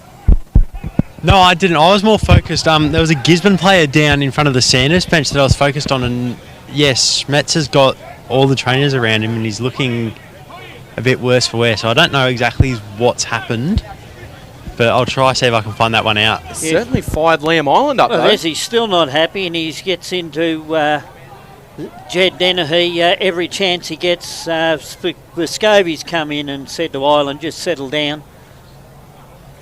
So Smetzer back to his feet and back into position. Play's going to restart with a Gisborne ball in the middle of the wing. What are we waiting for here? Umpire still got the ball in his hands. There's still a lot of push and shove going on here. This time to Scovie and Ireland. And now play will resume. So the ball's with Thomas, who handballs off to the run. That's just going to run past him and Will Elliott. Little grubber ball towards the top of the 50. Picked up here. Slammed inside forward 50 by Brand Catastiano. Right to the top of the goal square. No one able to take any clean possession. They spill it towards the boundary line. They keep it alive. They go looking for Sullivan, but the Dragons will happily see this one into a stoppage inside forward 50. And again, there's more push and shove off the ground. I reckon Ireland's given away a free kick off the ball. He is certainly fired up, Liam Ireland. Yeah, it's probably a situation now where the coach should take him off, settle him down, and just get him to settle down. And a free kick's been paid. Not sure whether it's for down the field or it was where in the vicinity of the ball, but it's with James Gray, who'll go round the body, hard up against the boundary line. He goes goalward and puts it through. So the Dogs continue to dominate. 4-5-29, they lead Sandhurst. 3 behinds in the opening couple of minutes of this second term score. Sponsor Jason Westcott Builder, local footy, the place we want to be. It's Fresh Live. Yes, excellent by Gray there. Out on the boundary. We saw him here in the first quarter try the same thing. Unlucky. That time was on his right foot and he made it count. Must have been a downfield free kick on Ireland, you reckon, North? I think it was, yes, because Ireland continued to push and shove. It didn't matter what the umpires said. He continued at it. He's now trying to find his way up because Jed Dennehy's come back to take up Maxted. Gisborne win the ball out of the middle again, taken away by Benaki. He's collected high, so he'll receive the free kick. Ball spilled out to the wing before he collected it. He'll merge onto his right. Central kick to the inside forward 50. No mark taken. Sullivan spills to the back of the pack. Dragons work it out. Connick lost the footy. Clough comes in to get there first for Gisborne. Picks it up. Handball over his head was good, but he might have just stepped over the boundary line. Interesting stats so far. 6 centre clearances all gone Gisborne's way. I think the free kick might have actually been for an incorrect disposal, so the Dragons will have possession of the footy. They'll centre the kick to Mills. Mills will mark at centre of his defence. Full switch on for the Dragons if they want it. That's exactly what he does. It comes out wide. Now they've got some space to run and emerge with the footy. Little kick further forwards, not great. Vescovi got best possession, dropped the mark. Ireland came in to force the contest, which was good, but it works out for the Dragons. Another free kick to the Dragons. Advantage paid. Connick slams it inside forward 50 and Maxted dives in and takes the mark on his chest. He'll kick from just inside forward 50. He got up and Fergus Green immediately said, no, go for goal. And he's had the yips in front of goal a bit this year, Kobe Mack said. He was one of the most reliable set shots, but he just has been a little bit off with his set shots this year, I reckon, Norm. Yes, he's been doubting himself as he comes in. You often see him with a stutter in his run-up, which we didn't see last year. For a badly needed Sandhurst goal, he'll release from right on the paint of 50, 15 in from the boundary. In he comes on the right, goes goalwards. He gives the celebration, as you heard, and Maxted gets the Dragons first, and it comes 6 minutes into the second quarter. Gisborne 4-5-29, the Dragons are 1-3-9, and that is 7 minutes played. Second quarter, the score sponsor, Jason Westcott Builder, local footy, the place we want to be. It's Fresh Live. Yeah, that was better by Maxted with his shot for goal. He stayed over the ball and he kicked through the ball. There was no stutter on his run in, and he made the most of it and put 6 points on the board for Sandhurst to keep them in this contest. The Bloods. 11-point lead over the Roos out at Harry Trott Oval. Up they go in the rock. Watson wins it for the Dragons. Hood collects the footy. Handball to Connick. Connick, the ball is dislodged, causes a turnover. James Gray on the end of a handball. A little dinky kick over the top. Banyan was the target. They've got a whistle on play. Might get a free kick. He was upended. Banyan for the Dogs. Handball to Benaki. Benaki inside forward 50. Sliding into the footy there for the Dogs. We're going to have a shot at goal. And it was a good lead up. Good chest mark. The Jacksons Creek end. Campbell Johns will have a shot at goal. Yeah, David Banyan's had to wait for his chance at Gisborne. He looks a likely product though, John. 30 years of age, did they say? 29 years of age, yeah, and he's got a good build. 50. 50, yeah, didn't see what it was for. Again. Yep. I reckon there's more push and shove off behind the footy. Yeah, there was. Stephen Avort, ground level. Keep your eyes and ears out. What's going on down there? Yeah, there was a bit more shove off behind the play there. I've lost track of where the ball's gone. Oh, they've to the top, yeah, right to the goal mouth. And it will be a goal put through by Campbell Johns. A gift here today.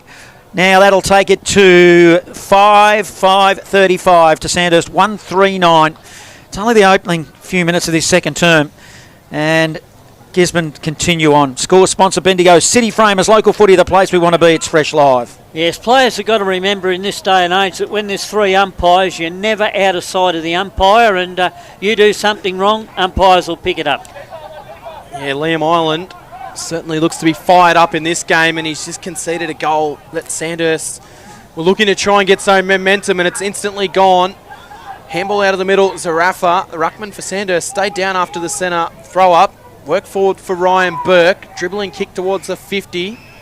He looks sore there as well. Lockie Watson running straight to the bench, so might make some interesting makeshift ruck work for the Dragons if he's a little bit sore. Ball on the top of the 50. It's Connick that goes up in the ruck this time. He wins it down. They spill it out to Ollie Morris. His kick was smothered, but it might bounce okay for Smetzer. Tapped it forward. Found a teammate Davis. Davis to Island. Island steps through traffic. Misses the handball though. Morris had to go back and win it on the second occasion. He did just that. Shoveled it out to Austin. They work it forward here, the Dragons. Free kick. That was a mark. I reckon it was a free kick and they've called the advantage. There's certainly a second whistle. Connick gets the ball. Well, players have got to realise if there's a 50 metre, you wait until the umpire puts the player back on the mark before you can play on. So it is a 50 metre penalty. Yep. All happening here at Gisborne's Gardiner Reserve, and Norm, you might be able to describe how the ball's ended up with the Dragons here. Well, it's ended up right on the 50 metre arc. And they'll send it inside forward 50. Max had let out at the footy. Vescovi, he fell over. Off hands, out of bounds for a boundary throw in. All happening here at the moment. Yes, there's plenty of spite in this game at present. Both sides are hammer and tongs at each other. Vescovi backing up his teammates like Island is at the other end of the ground. Deep in attack, the Dragons. It's a ball in. Big double-handed fist by Nolder, the ruckman for the Dogs, towards the boundary line. Collecting it will be Oscar Cale. And they're sharing it around the Dragons. Hood picks it up nicely. He's got one on. Gives it there to Willits. Willits handball into the pocket. Ineffective. Collected by umpire. Campbell Johns. And a whistle on play. Free kick to Sandhurst. And what happened, Norm? Oliver Stewart. Well, as the ball came to Johns, he went to grab it. Instead of grabbing it, he knocked it on, and he was tackled by a Gisborne opponent. Thus, the free kick to Oliver Stewart. Young Oliver Stewart. Yep. It's his first game here this afternoon. There's a couple of them. He's one of them. So, hand in hand goes with that. Will he be his first goal? Cameron, how do I work that out? Let's see what he does. A good moment when you kick your first goal in senior footy. Pretty tight angle. He's a left footer and he's making it work. And it didn't work enough, and it just snuck the wrong side of the post, which will take Sandhurst to 1-4-10. They trail Gisborne 5-5-35 at 11.5 gone. Second term, local footy, the place we want to be. It's Fresh Live. Steve, is there a breeze down there? It seems to be the scoring end this end. No, there doesn't seem to be much of a breeze. So Lockie Watson came off after grabbing his ankle straight away, and he threw his mouth guard straight into the ground, and he's sitting on the bench now, just having a look at the ankle. one to keep an eye on at the footy here. Vescovi's played on and kicked it straight out of bounds on the full, so the Dragons will then centre it. They'll send it inside looking for Maxted. Vescovi relieves himself a little bit though, gets in front of Maxted and knocks it over the boundary line for a boundary throw in. Right in front, forward pocket. Seems to be moving all right down there on the bench. We'll cross back to Steve in a moment for a bit more of an update on Watson as the Bulldogs win the ball out of the middle. They slam it up towards Dennehy, centre wing. Ball hits the bottom of the pack. No one able to really take too much clean possession on this play. Morris is in there. And we'll have a ball up. Testing his ankle down there by the looks, Steve. Yeah, he's just been walking up and back down the boundary. He was talking to Kerno, the coach, and it looks like he's about to head back out there. 25-point margin. The Dogs lead. Sandhurst, they're in control here. Almost midway through this second term, another stoppage. Across half forward, Sandhurst in attack. We'll have a ball up. Oscar Cole sneaks down forward.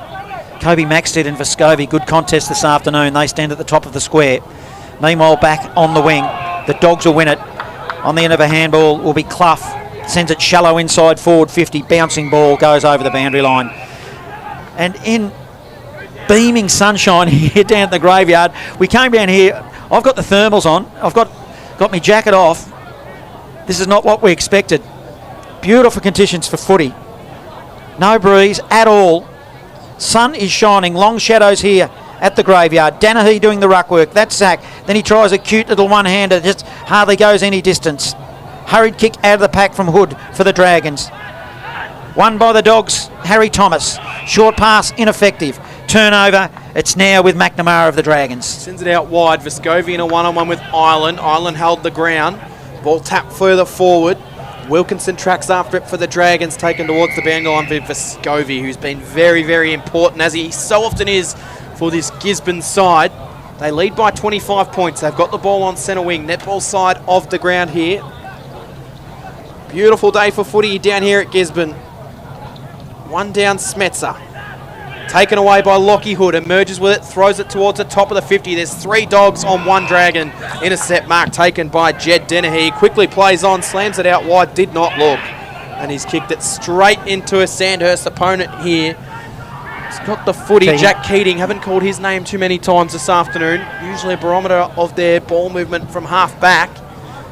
With a kick like that, why wouldn't you? He's absolutely laced Ollie Morris, who marks it on the 50, and then a Gisborne players ran straight through the mark, so Morris will get a 50-metre penalty, which will take him to the goal square, and he'll slam through their second goal. But how about the kick from Jack Keating, Norm, to land on Morris? Oh, look, that was an excellent pass from Keating there. Bombed it in nicely, and Morris, he was up to it. He was shorter than his opponent in Harry Thomas, and unfortunately, Morris played on. Thomas went before the umpire called 50 metres. No one from Gisborne bothered to man the mark then, and Morris just walked into the goal square and dribbled it through. So 2-4-16 Dragons, 5-5-35 Gisborne, 15 gone, second quarter score. Sponsor Don Smallgoods is good. Yes, the last 5 minutes after those push and shoves, I think Sandhurst have settled a little bit more than in the first quarter, and they're finding their way back into this contest. Bright sunshine still here down at the graveyard. Zach Dennehy in the ruck. Dogs will win it. They'll share it around. Clough on the end of a handball. Has a bounce. He'll run to 50. Goes wide into the pocket. Hands on footy. Need to be careful here, the Dragons. Howard playing down back. Spreads it from one back pocket to the other. Keating with the footy. Into the path of Coughlin of the Dragons. Good mark. Handball over the top to a running Smith. Smith now will run his measure. Outside of the boot. Maxted with a target. Intercepting there was Thomas. Ball spills ground level. Fergus Green's been quiet. Can't get it. Dogs will now share it around. Dennehy. Also involved is Thomas. Short pass to defensive 50. Vescovi picked it up. Too strong through the hips. Handball forward to Evans. Evans around the body up to the wing. Does. It'll bounce for young Zarafa. Couldn't pick it up. Dragons will come and put some numbers on. Handball to Wilkinson. Wilkinson goes backwards to the outlet run in. Davis, who sold some candy, gave it back to Wilkinson. Wilkinson steadies looking for Ireland, but Brad Benaki floats in front of him and takes an intercept mark for the Dogs. And he is cool, calm and composed, Benaki. He'll chip the short pass to Werner, who marks it right in the centre of his defence. They'll continue the switch out wide, the Dogs. Mark taken by Riley Evans. Evans further forward. Now they've got space to move. Goes over the top to Campbell Johns. Johns further forward. Good ball movement this from the Dogs. They can wheel it and go inside forward 50. Now it's here with Harry Bryant. Bryant's kick was good. They've linked their way up all the way to the 50 just by chip mark possession here, the Dogs. Sullivan's kick inside forward 50. Can he finish the play? It ends up with a chance for the Dogs, but a good tackle on the last line of defence comes from the Dragons. Might have been Jack Keating that got the all-important tackle to provide an opportunity for Gisborne not to run into an open goal, but they get a stoppage inside forward 50 at the Jacksons Creek end of the ground. 19 point the lead to the Dogs.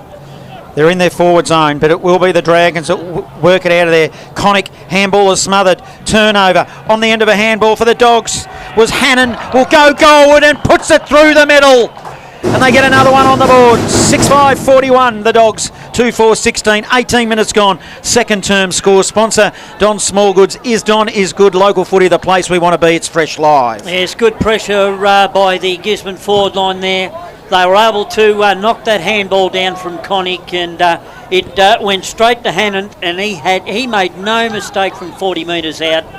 Put the ball onto boot, and as soon as he hit the boot, he knew it was a goal. He was running around with his hands up. Terrific finish by Hannon. Gisborne have responded to both Sandhurst goals this quarter, so they haven't been able to fight into the margin. Benaki tried to emerge with the footy, couldn't. Green picked it up. He was dealt with after he got rid of it. All fair inside forward 50. Maxted tried to get a launch at it, couldn't quite. It spills forward. Smith trying to paddle it forward. Good tackle from the Dragons. Island playing forward for Sandhurst. Fed out a handball to a teammate. And it was actually intercepted there by Evans, who was tackled by the Dragons. Ollie Stewart in his first game. He's got one behind to his name. He's looked busy though. Dennehy knocked it out. Benaki, clever little handball. They tap it forward, the Dragons. Picked up here by Evans, who just goes for territory. It's a nice kick, which will bounce well for a teammate to run onto it. Overrunning the footy there was Bainan, the 30-year-old in his first game for Gisborne. Is tackled. We'll have a ball up. Good size about him, though. Yeah, good size. Great second effort from him, too. Missed the first one, was back on the ball for a second effort. Sun continues to shine here at the graveyard down at Gardiner Reserve. Zarafa on the left for the Dogs, went round the body. Mills wins it for the Dragons. Wilkinson offers support. Handball over the top to Smetzer. Ball spills. Contest ground level on the wing. Pack of players around the footy. It'll be a stoppage and ball up. Yes, good endeavour by both sides there. Both all had eyes on the football, and it was a good contest. It's in the shadows. Get the banana boat out here. The sun is really shining. It's good conditions. Campbell Johns involved for the Dogs. Zarafa now. He wins it. He'll go goalward. His target is Sullivan, and Sullivan takes a chest mark hard up against the boundary, only a couple of metres out, right next to the point post. Yes, good work by Sullivan there. He shaded the football from the opposition and took a good chest mark. So you've got Lockie Wright of the Dragons. He's trying to guard some territory because you know what Sullivan will do. He'll go around the body. He points his way inward, then looks at the goal. 1 step, 2 step, and bang! Kicks a goal. Made it look easy. Gisborne go to, that's his second, they go to 7-5-47 to 2-4-16. Almost red time in this second term. Score sponsor, Parsons Towing, local footy, the place we want to be. It's Fresh Live. Once again, good football by Gisborne there. They were happy to get the ball moving, whether it be by a tap forward, whether it be by a handball, or in the end a lovely kick into the pocket. And they got major response to their effort there, and another goal on the board. They go further ahead, over 5 goals now. The panic almost setting in, I reckon, for the Dragons. They've flipped a few magnets around to try and get something going, but Gisborne looking good as they emerge through the middle through James Gray. Handball missed the target though. Wilkinson picked it up for Sandhurst. Fires the handball forward to Cooper Smith. He can paddle it in front of him, pick it up on a half volley. Goes looking for Smets. A lovely kick which just gave him every opportunity to mark it and didn't give Riley Evans any chance to try and intercept that one. And Smetzer will go in. He's 10 in from the boundary. He'll kick it 45 metres in the right, left-hand forward pocket. Scoreboard side of the ground. Tough kick here. Hugh Smets is a class player. Been in the wars a little bit today. He'll come in for a much-needed Sandhurst goal. And he hangs it to the left, and it stays left, so a minus score. His second minus score, and it's an even 30 points the difference in favour of the Dogs. Point. Sorry, go on. Better signs for Sandhurst there. They were able to hit targets out in the open and make an easy forward 50 entry. Bloods by 25 points, Norm, over Kangaroo Flat. So Kangaroo Flat being competitive this afternoon at a hurry trot. Meanwhile, back here at Gardiner Reserve, running through the middle is Zach Danahy. Handball over the top to James Gray of the Dogs. Sends it goalward, right to the line. Good defensive punch for the Dragons by Howard. Puts it through for a minor score. Takes it to 48, playing 17. Dogs lead, 23 minutes gone, second term. That's the easiest way home, straight up the centre. Benaki realised that, found Jed Danahy, and Jed Danahy's kick ended up right down inside the goal square. Dragons bring the ball in. McNamara finds himself uncontested, takes the mark and then swings the kick out wide. It's a poor kick. It was at the feet of Pinniger, who's been so good with his ball movement when we've seen him get the footy in the few games we've seen him this year, but he won't like the service that he got there. And it goes over the boundary line. We'll get a boundary throw in. Ruckman's come forward, knocked down there, Nolder, tracking towards the boundary line. And taking it over will be James Gray. He's in amongst it all, James Gray. He just looks like the player that just loves the contest and the physicality of football, Norm. He is, and that was what got him his jumper in the Bendigo Interleague side a fortnight ago. Thrown in. Wilkinson tried to track the footy, dived it in, just gave the handball off to the big ruckman there. Spills to ground. Wilkinson's still battling away there. Morris fed it out. Gray in and under as you would expect. The ball's gone 10 metres forward without any real clean possession. They all dive in on top of it. Eventually it spills out. Now the Dragons can emerge with a footy. Can they get some link-up play going? They do. Taken away. They'll send it inside forward 50. Maxed gets a front-on contact and he's going to receive the free kick. He was leading back and he turned around at the last second. Hard for Jed Dennehy not to offend in that situation, Norm. Yes, he would have had to turn around earlier and made contact not to give away a free kick. Seems every time we see Gisborne and Sandhurst play, Dennehy and Maxted just seem to always find each other, I reckon. They just love playing on each other, these two.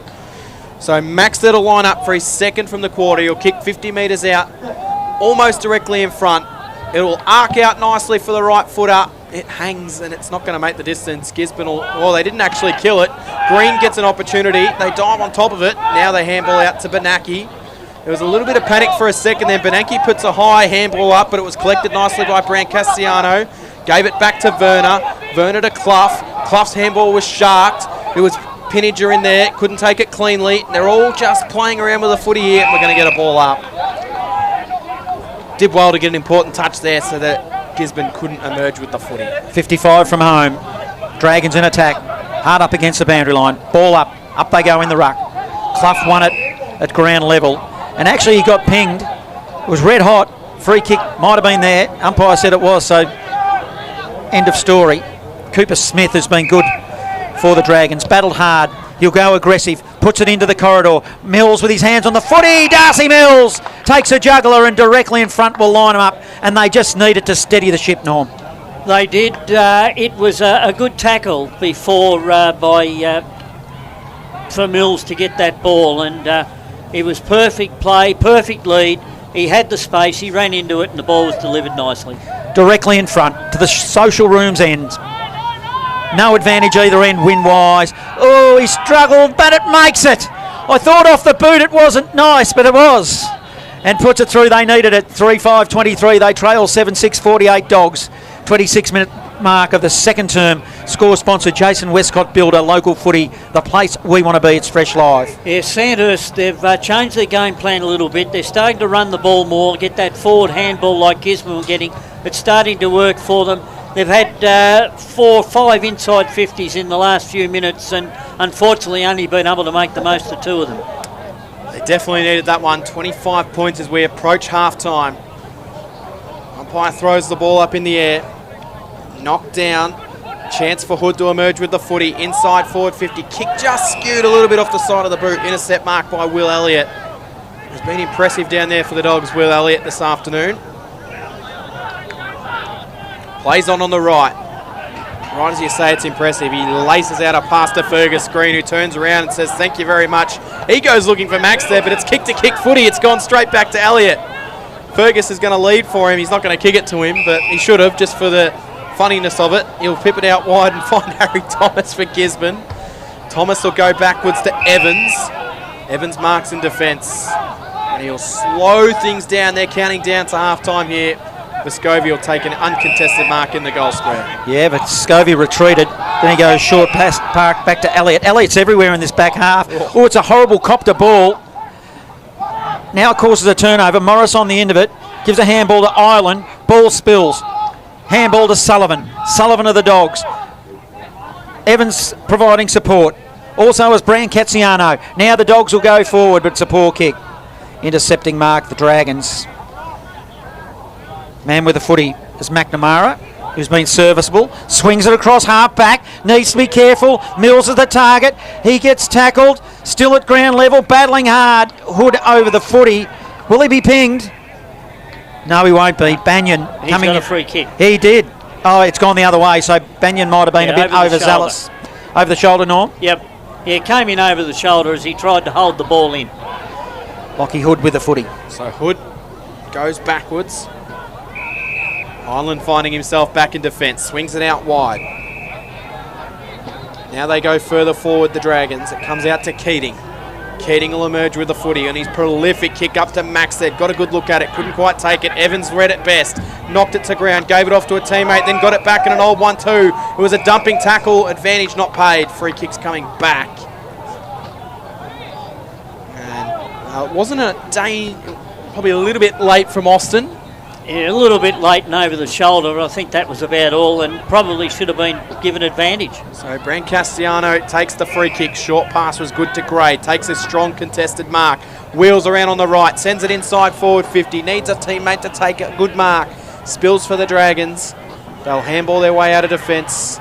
Emerging with the footy and missing a handball target there was McNamara. Came charging out of defence and just missed the handball, Norm. Boundary throw in. It was, he had players down the field and he chose a handball, and it just went behind the player he's meant to be handballing to. I think the option was right, it just was a bit of a poor execution. Yeah. 23 playing 48, Dogs lead. They've been in control for all of this game here at Gardiner Reserve. Almost half time. Dogs will win it. It's inside forward 50, and they're all tied up right at the top of the square. There's going to be a free kick, I think, to the Dogs. He's played holding the ball.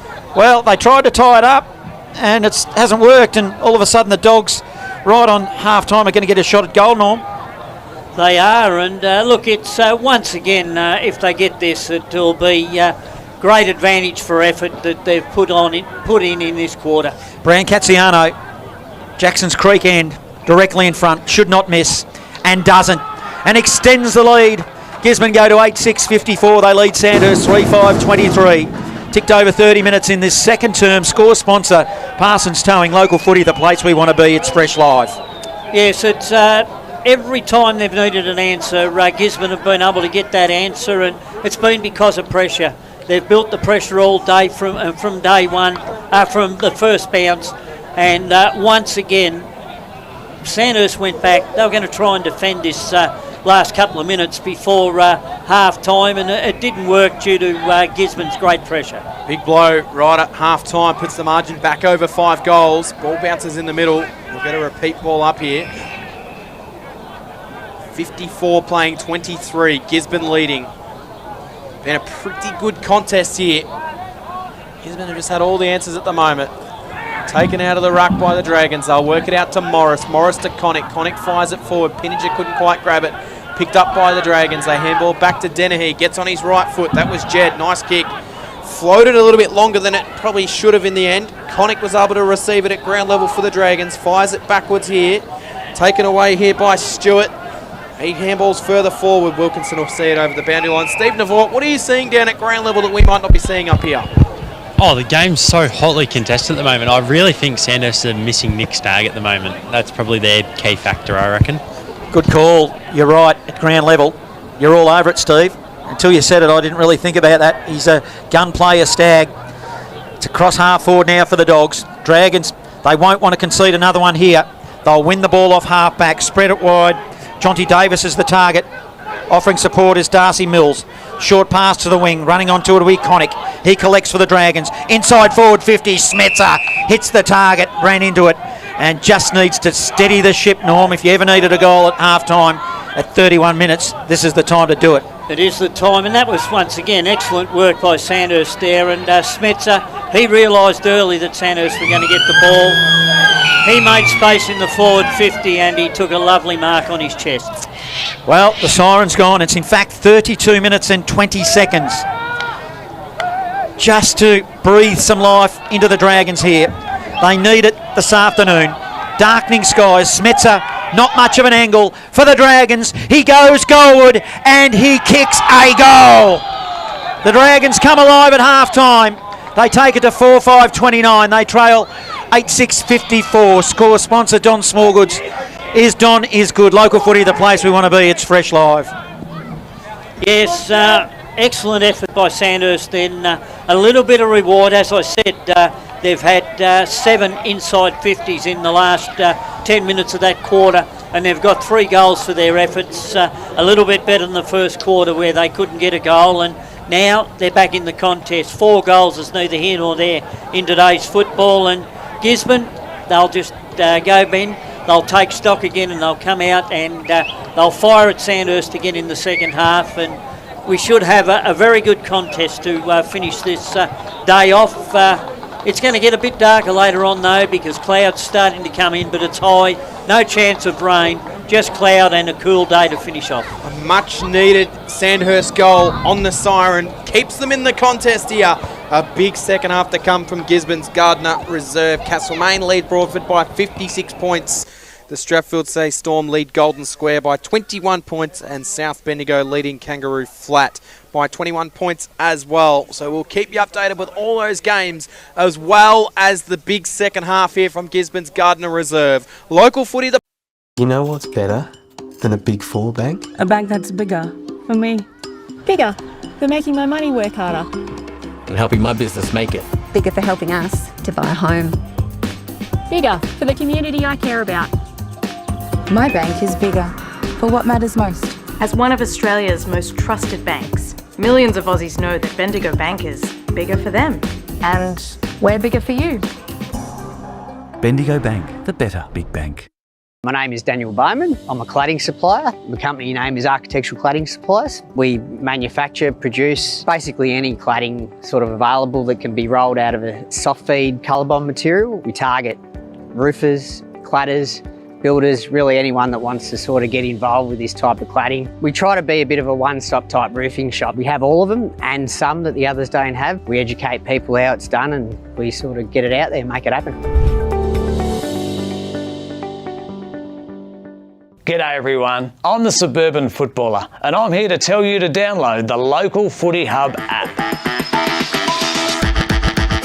Inside this one-stop app, you will find live scores, fixtures, ladders, leading goal kickers and best players, game replays and highlights, latest news, player and coach interviews, shows, podcasts, and full team and player statistics. Actually, can I stop you just there for a sec? It says for all your team and individual stats. Like, just for argument's sake, if someone at my work got on the app, could they see how many possessions I'd had the week before? Oh, they can. Oh, I reckon, like, do you really need that? Footy's a team sport. Who cares about individual statistics? I reckon the rest of the app is great, can't fault it. But just get rid of that individual statistics bit. I mean, who cares? Download the Local Footy Hub app. Everything you need, all in one app, including individual stats.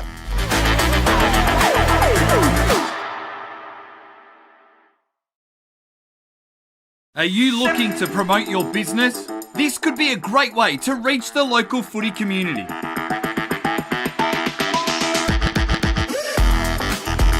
How do we get your name out there? We can provide banner and native advertising in our news feeds and socials, reaching thousands of people every week.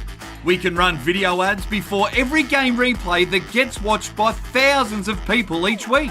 We can run promotional videos like this one about your business during quarter time breaks for all of our live stream games. Contact us now to find out how you can book a trial. 184 Barker Street, Castlemaine. Private health insurance available. Fresh FM sponsor. Talk to Grant Penno and his local team at NO Drafting and Design. Phone 54443315. Your local and looking at building a new home. Call NO Drafting and Design. Phone 54443315. Thinking about things to do with your outdoor living area? Choose Penno's locally owned and operated business. The fact that Grant and his team has been operating for 21 years indicates they have the experience and commitment for any drafting or design requirements. NO Drafting and Design. Phone 54443315. Here is the picture. Picture Art Plus and Bendigo City Framers are now one business that offers you even greater opportunities. Enjoy the same fantastic staff and service that bring your innovative designs to life. You can frame your memories or explore other stunning artwork, plus wall art, framing options and convenient parking right at the door. Fresh sponsor, location at 80A Garsed Street, Bendigo, on the corner of Arthur Street. Got the picture?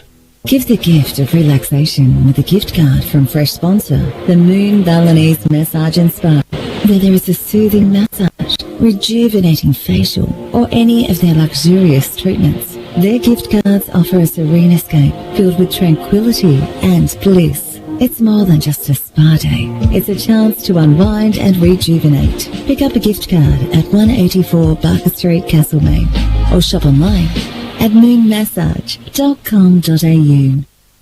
Only one local radio station for live local footy.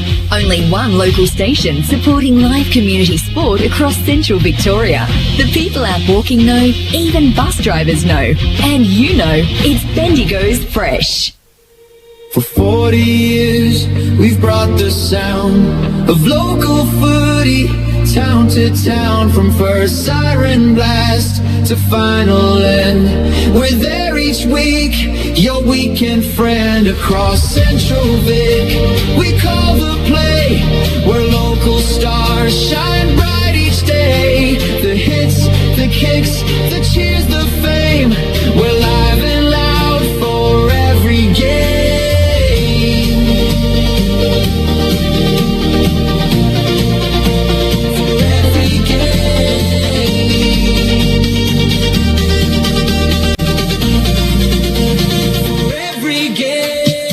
FM, we never rest. From bounce to siren, we bring the best.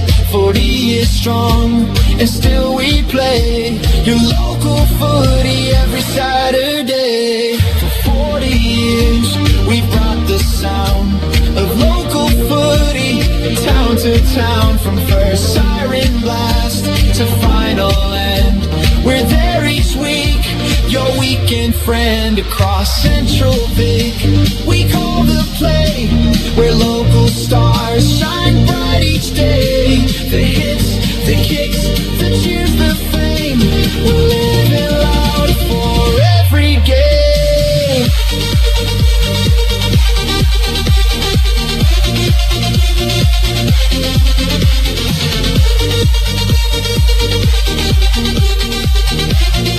We are keeping it fresh. Your local station, Bendigo's Fresh, 101.5 FM. It's halftime and I hope you're enjoying today's live Bendigo football match. Footy Fresh Central Victoria's local station has for more than 35 years broadcasted local live footy. Please support the local businesses that you hear during this broadcast, as it's local businesses that support your community football. After local band Darkside's weekend song, we return with more live Bendigo football. Heading down an open highway, those that seek and those that find, hidden fears fire back at me. Same cold shivers racing down my spine. There ain't much that I remember. I sleep until the afternoon, waiting for the weekends to come round. Another crowded, smoky hotel, stuck in this dead-end town. Nameless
doing it for our community. Local first. Bendigo's Fresh FM.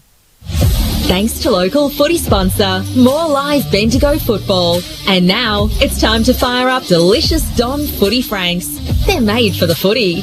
Is Don, is good.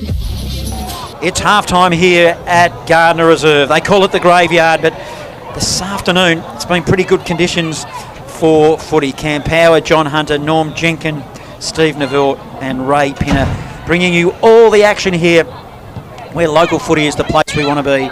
It's fresh live and dominating they are, Gisborne, the Bulldogs. They are 8-6-54. They lead 4-5-29. And Norm, we came down here expecting a good contest, but at the moment it's Gisborne that have come here to play. And Sandhurst, they've really struggled it up against it. How have you seen it? Well, I think that the infusion of all this youth into this Gisborne side has given them a new lease of life. They're playing a different brand of football than they've played over the years down here. It's a beautiful dry day. They've got the young legs and the enthusiasm, and they've been running that football. The big question mark for me now, can they keep it going in the second half, or will Sandhurst's experience start to tell? We've had the likes of Fergus Green. I feel he's had a little bit of an off day today. He's been down, but he's been worn like a glove by Thomas Werner of Gisborne, who's done very well. Others, Benaki, he's been a prime mover along with Gray for Gisborne through the midfield.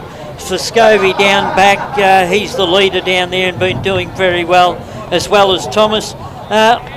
For the second quarter, one of the young boys that come into it, young Lucas Hannand, he did a few nice things, and David Banyan, the new recruit, older age recruit, certainly showing why Gisborne have persevered with him and finally given him a go in the seniors, and he's got a good body for it, and he's been doing some nice things.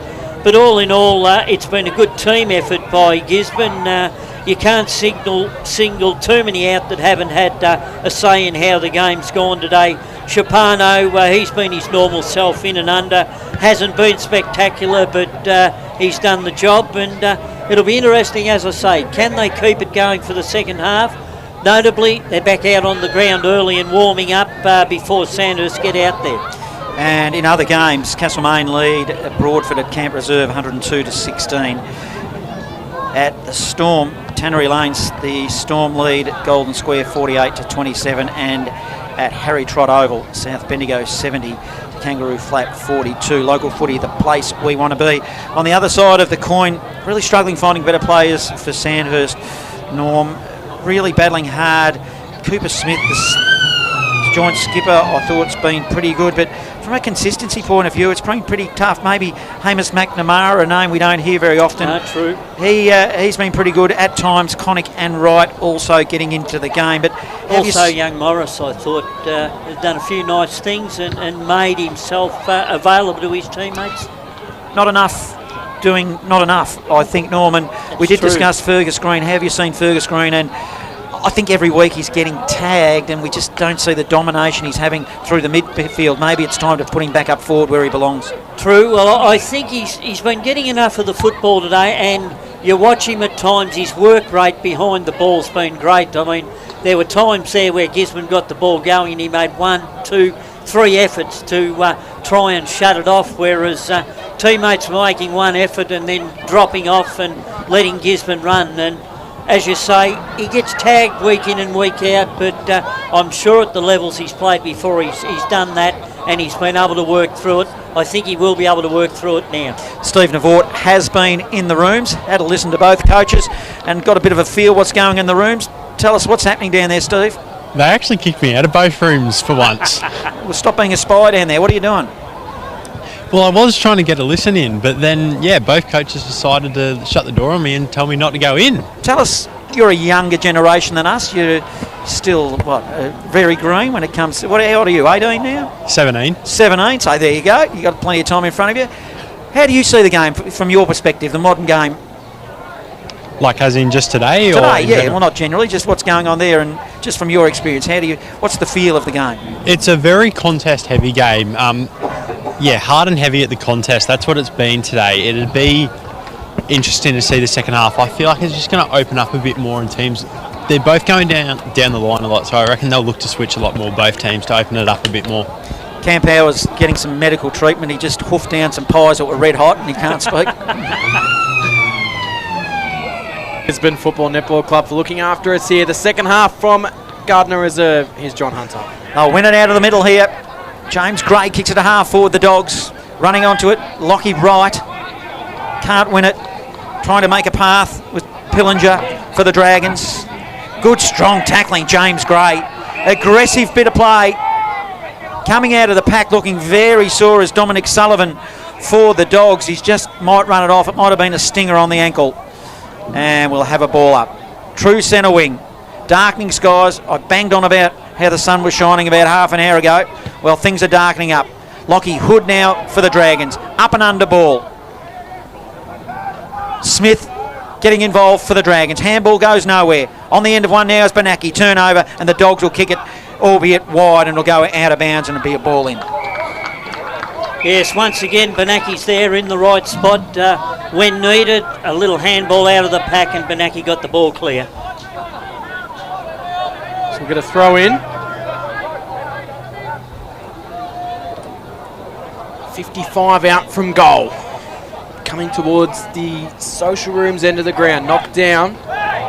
Good tackling pressure come there from Willits in his first game for the Dragons. Hits the bottom of the pack. They all dive on top of it. No one able to really get any clean possession. Kick was partially smothered. He goes again though, does Zarafa. Feel like he's got a big moment in him here. It comes to Gisborne. They'll hit the top of the goal square. 4 Dragons against Dennehy. Knocked to ground. Connick roved at Bessett. Lockie Wright dropped the footy and he's gone, holding the ball.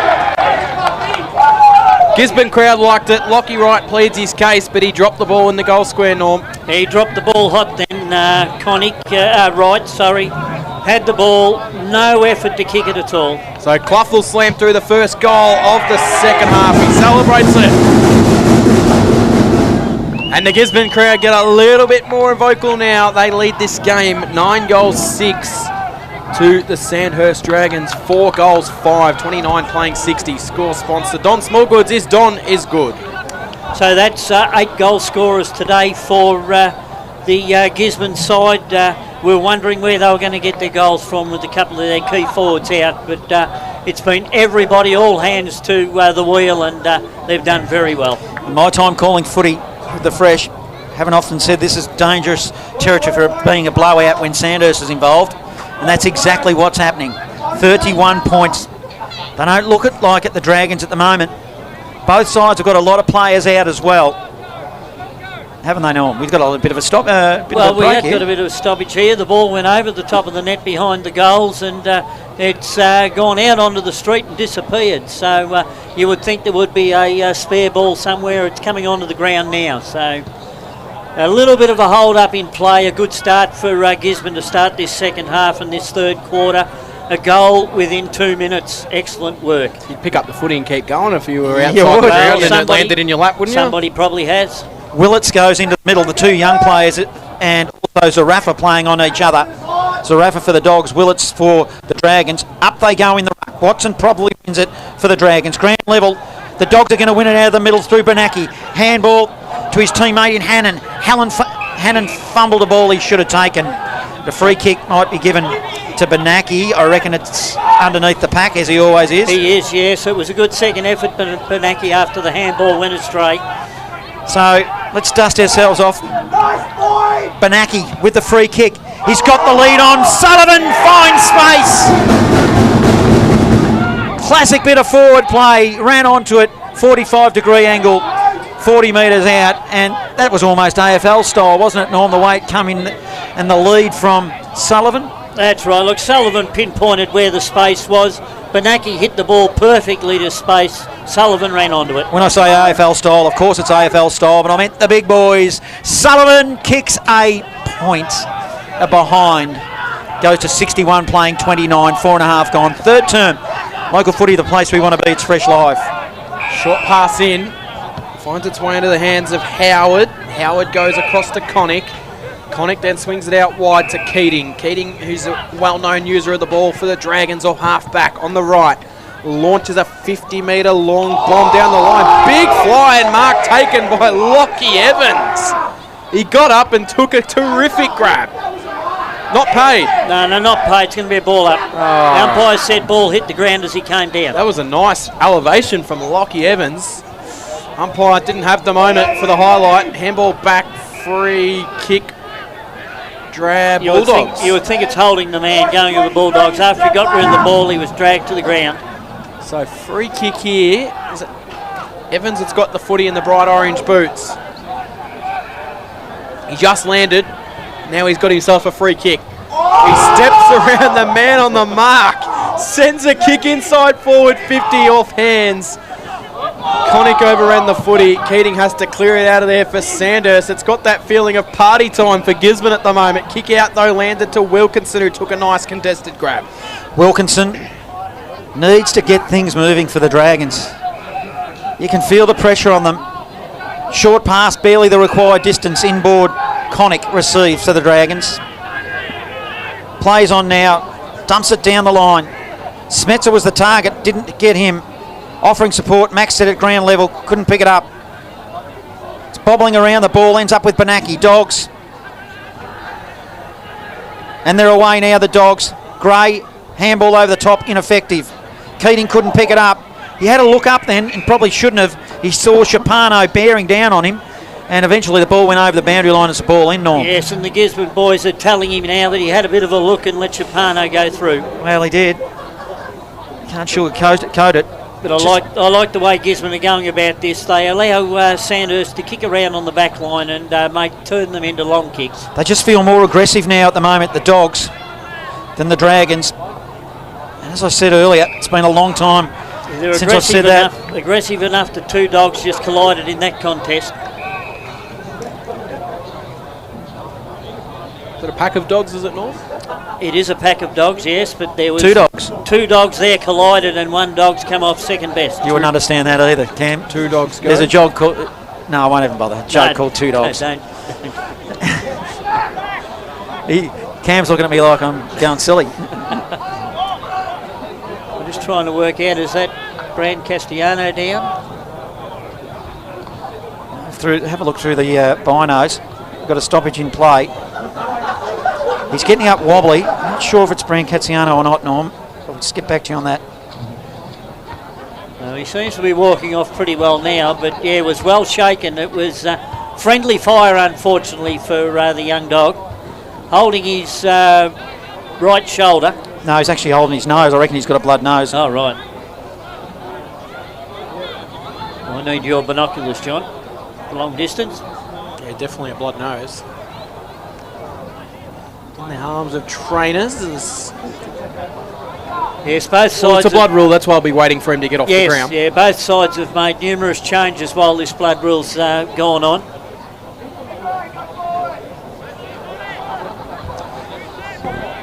Harry Bryant is the player coming off under the blood rule. All right, yep. I thought the person should be on the ground by now and not waiting. Oh, there you go. Because now he's got to get right across. Oh, the umpire's not going to wait for him to get in a position. No, with blood rule you can come straight on, can't you? Yeah, that's what I thought. I wonder if that's just an oversight from the Gisborne player not realising he could run straight on then. But usually the umpire lets the player get back into position before he starts play. Probably waited long enough for him to get over there, though. That's not the umpire's fault if you're not silly enough to realise he can run on, I wouldn't think, Norm.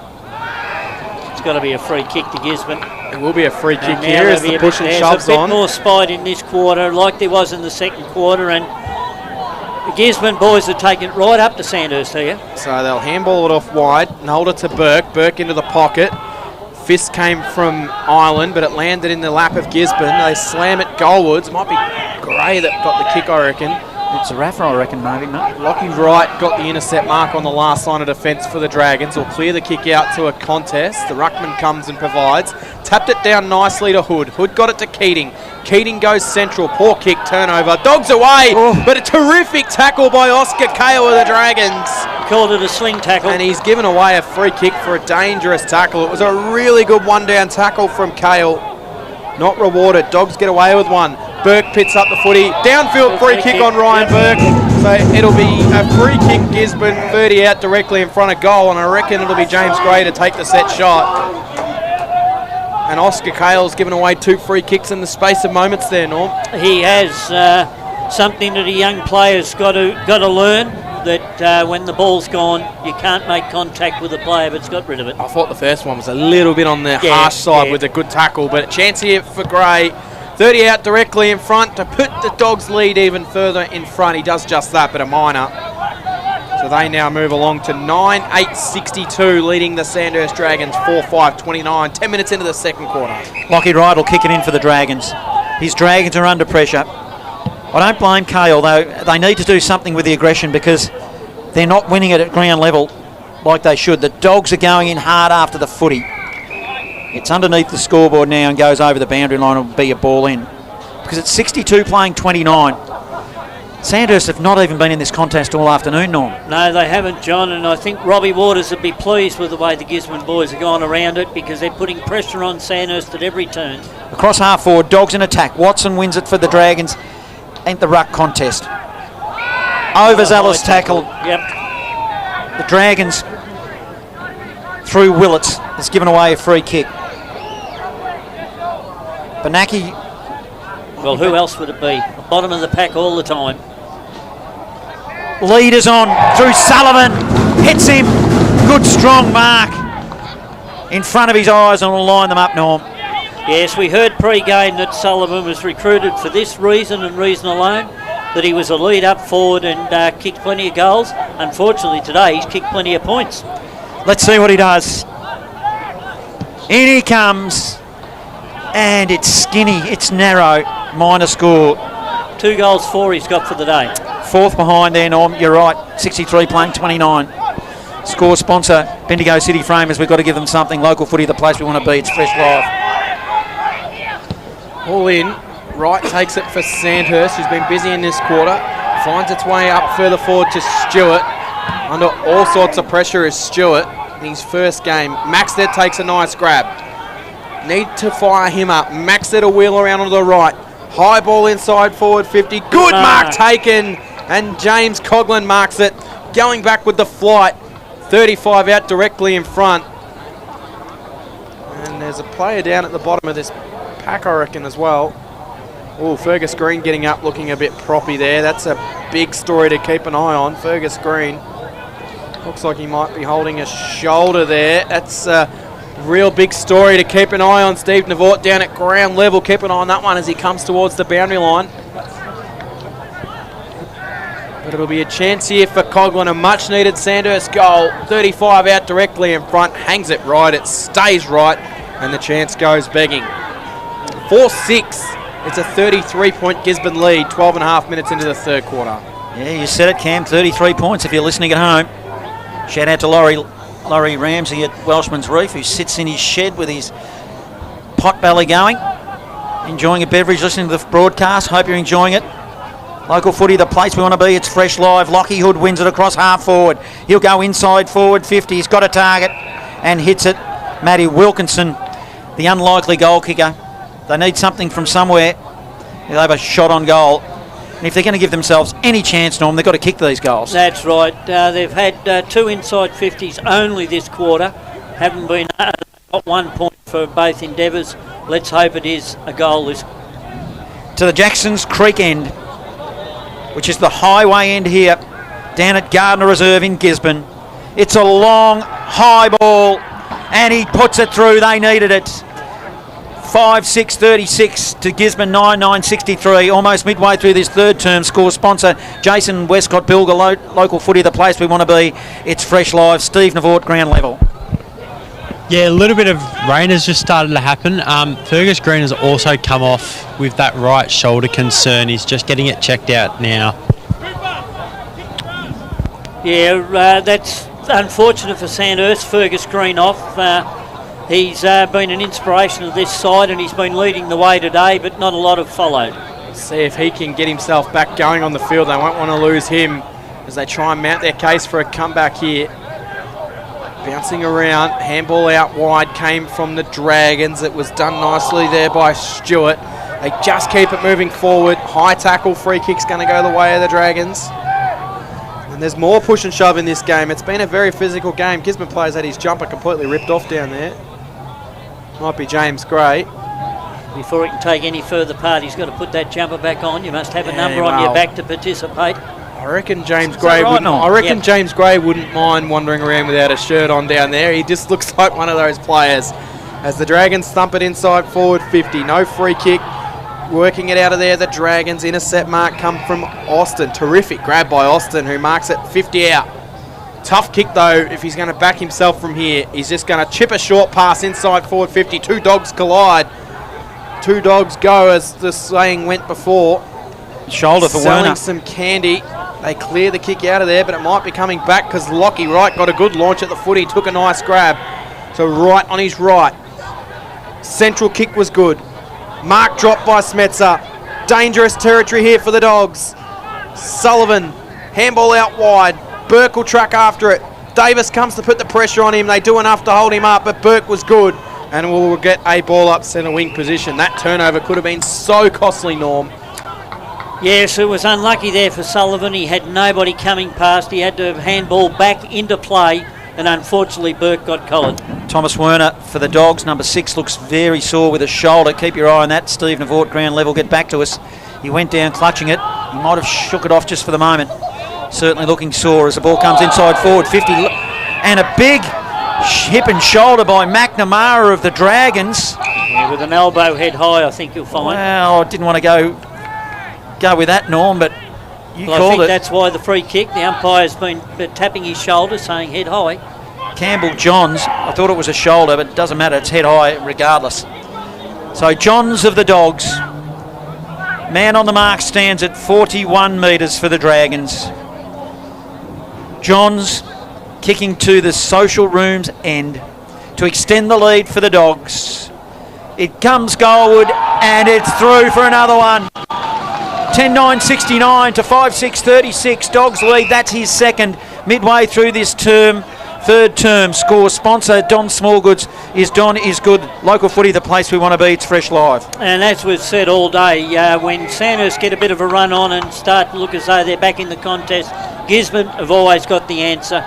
Once again there, it was hard running, and 3-4 Gisborne players to the football. They were able to knock it on, hit it forward, and then it finally come in. And unfortunately, a high hit with a hip and shoulder, which in the old days was fair, saw a free kick to Gisborne's Johns, who made the most of it. I reckon we might have seen that one on report as well. The umpire crossing the arms to signal. Gisborne emerge out of the middle. They'll stream inside forward 50.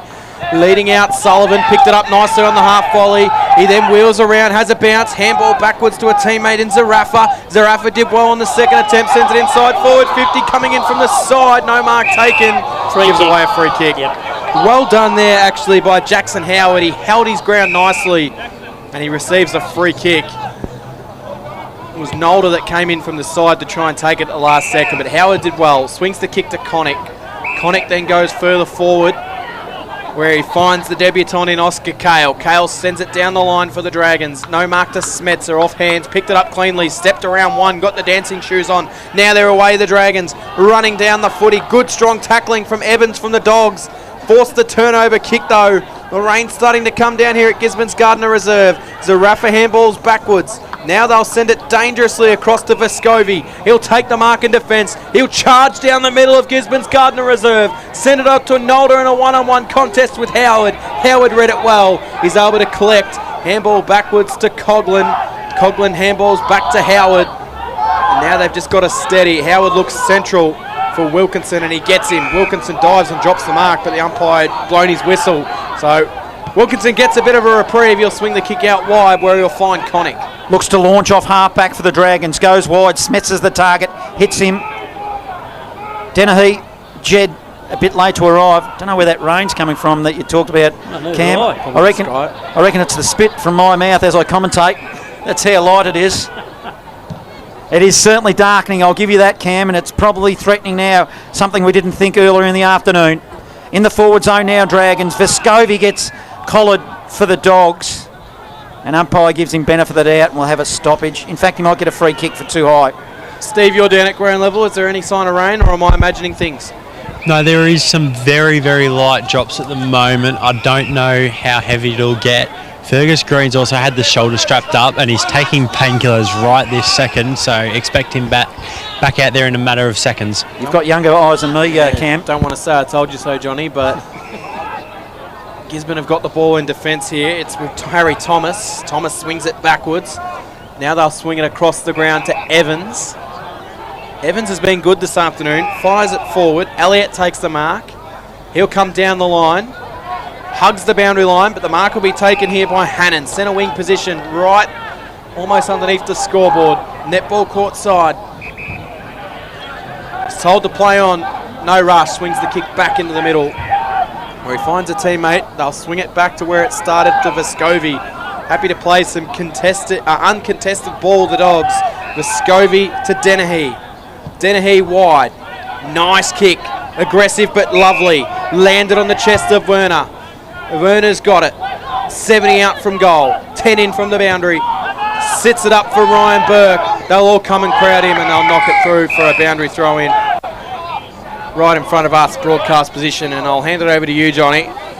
You can call the footy from perfect positioning here, right in front of us at Gisborne's Gardiner Reserve. You're saying I can't see because I couldn't see the rain before. The umpire will throw it in. I'm not saying anything. Umpire will throw it in. Up they'll go in the ruck. Watson wins it now, but tapped it straight down the throat of the opposition in Benaki on the outside of the boot into the goal square. Need to be careful here, Dragons. They should kill it. Good work by Burke of the Dogs. Keeps it in, and eventually, they did kill it, and it goes through for a minor score. 70 playing 36. Gisborne lead.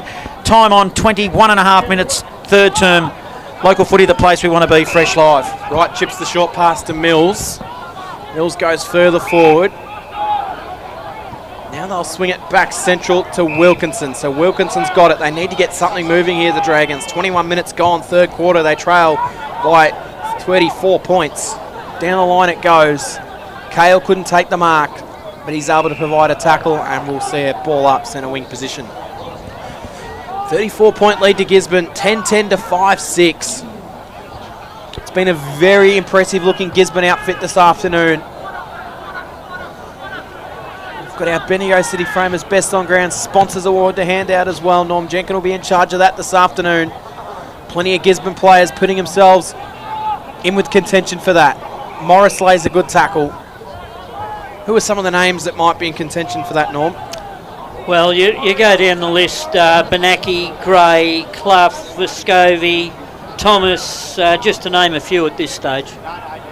Probably name the ones that aren't in contention. It's probably easier, Norm, the way that the Dogs are going this Lockie afternoon. Evans has got to be in contention, doesn't he? I just reeled off a few. You only asked me for a few. You didn't ask me for all. Now, it will be Sandhurst. I thought they were going to win possession of the footy across half-back, 20 metres in from the boundary line. In fact, it will be a stoppage. They all jumped in over the top.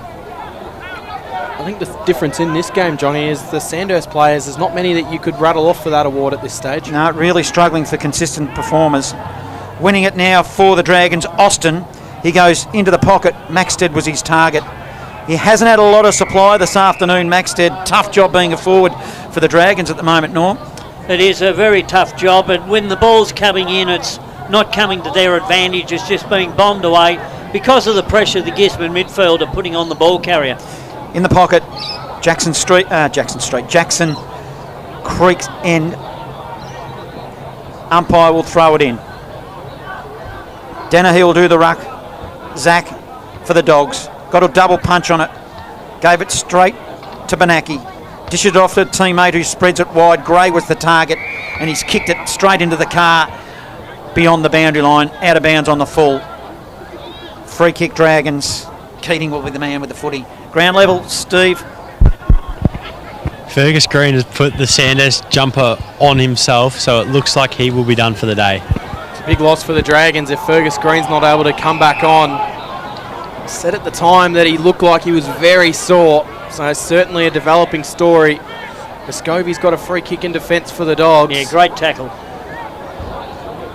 Was able to wrap the football up and stop the Sandhurst opponent from getting it disposal. Without him, it seems like it's a long way back for Sandhurst. Gisborne will work their way out of defence. Kicking out wide. They're going to come down the scoreboard side wing. Good intercept mark taken by Howard for the Dragons. He's been good this quarter, Howard. Centre kick. Lockie Wright marks. They've just got to throw caution at it now, I reckon, Sandhurst. 25 minutes into the third quarter and they're trailing by 34 points. Maxted takes the mark. Wheels it inboard. Keating's got it. You'd love to be a forward on the end of a Jack Keating pass. Is that what we're going to get here? Keating takes his time because it's just very stagnant inside forward 50. And didn't I say you'd love to be a forward on the end of his kick? And he's absolutely laced out Lockie Watson, the ruckman, who will mark it. He handballs off to Cooper Smith, who launches it from 50, but he didn't have the distance. And Vescovi says, thank you very much. I'll take an uncontested mark on the goal line and clear the kick out wide to another one of my defenders. And we'll just go again. I'll concede it's raining now, Cam. And also, the lights are on here. Really darkening up here. The clouds do seem high and they seem broken, so I wouldn't expect too much rain. Speaking about high, Lockie Wright went high there for Sandhurst. Didn't come down with the footy though. Hurried kick out of the pack, came from Freeth of the Dogs. Turnover, however. Here's their chance, the Dragons. Through the middle, it'll be Connick. Connick can now go long and strong. Shallow inside forward 50. Turnover. Vescovi picks it up for the Dogs. They'll work it nicely to half back and slow things down. They've just been in control of this game all afternoon, the Dogs. Short pass forward, receiving the footy, Campbell Johns. You just can't see a way Sandhurst will get themselves back in this game, can ya? No. Centre wing position, Campbell Johns. What's that old one? They've kicked 5 and they've got to kick another 5 to just they've got to kick 6 to get in front. Yeah. Watson went up for the uncontested mark and it was knocked away from him by Lockie Wright. That kind of sums up the day for the Dragons, but they win the footy. Good play, Smets it to Smith.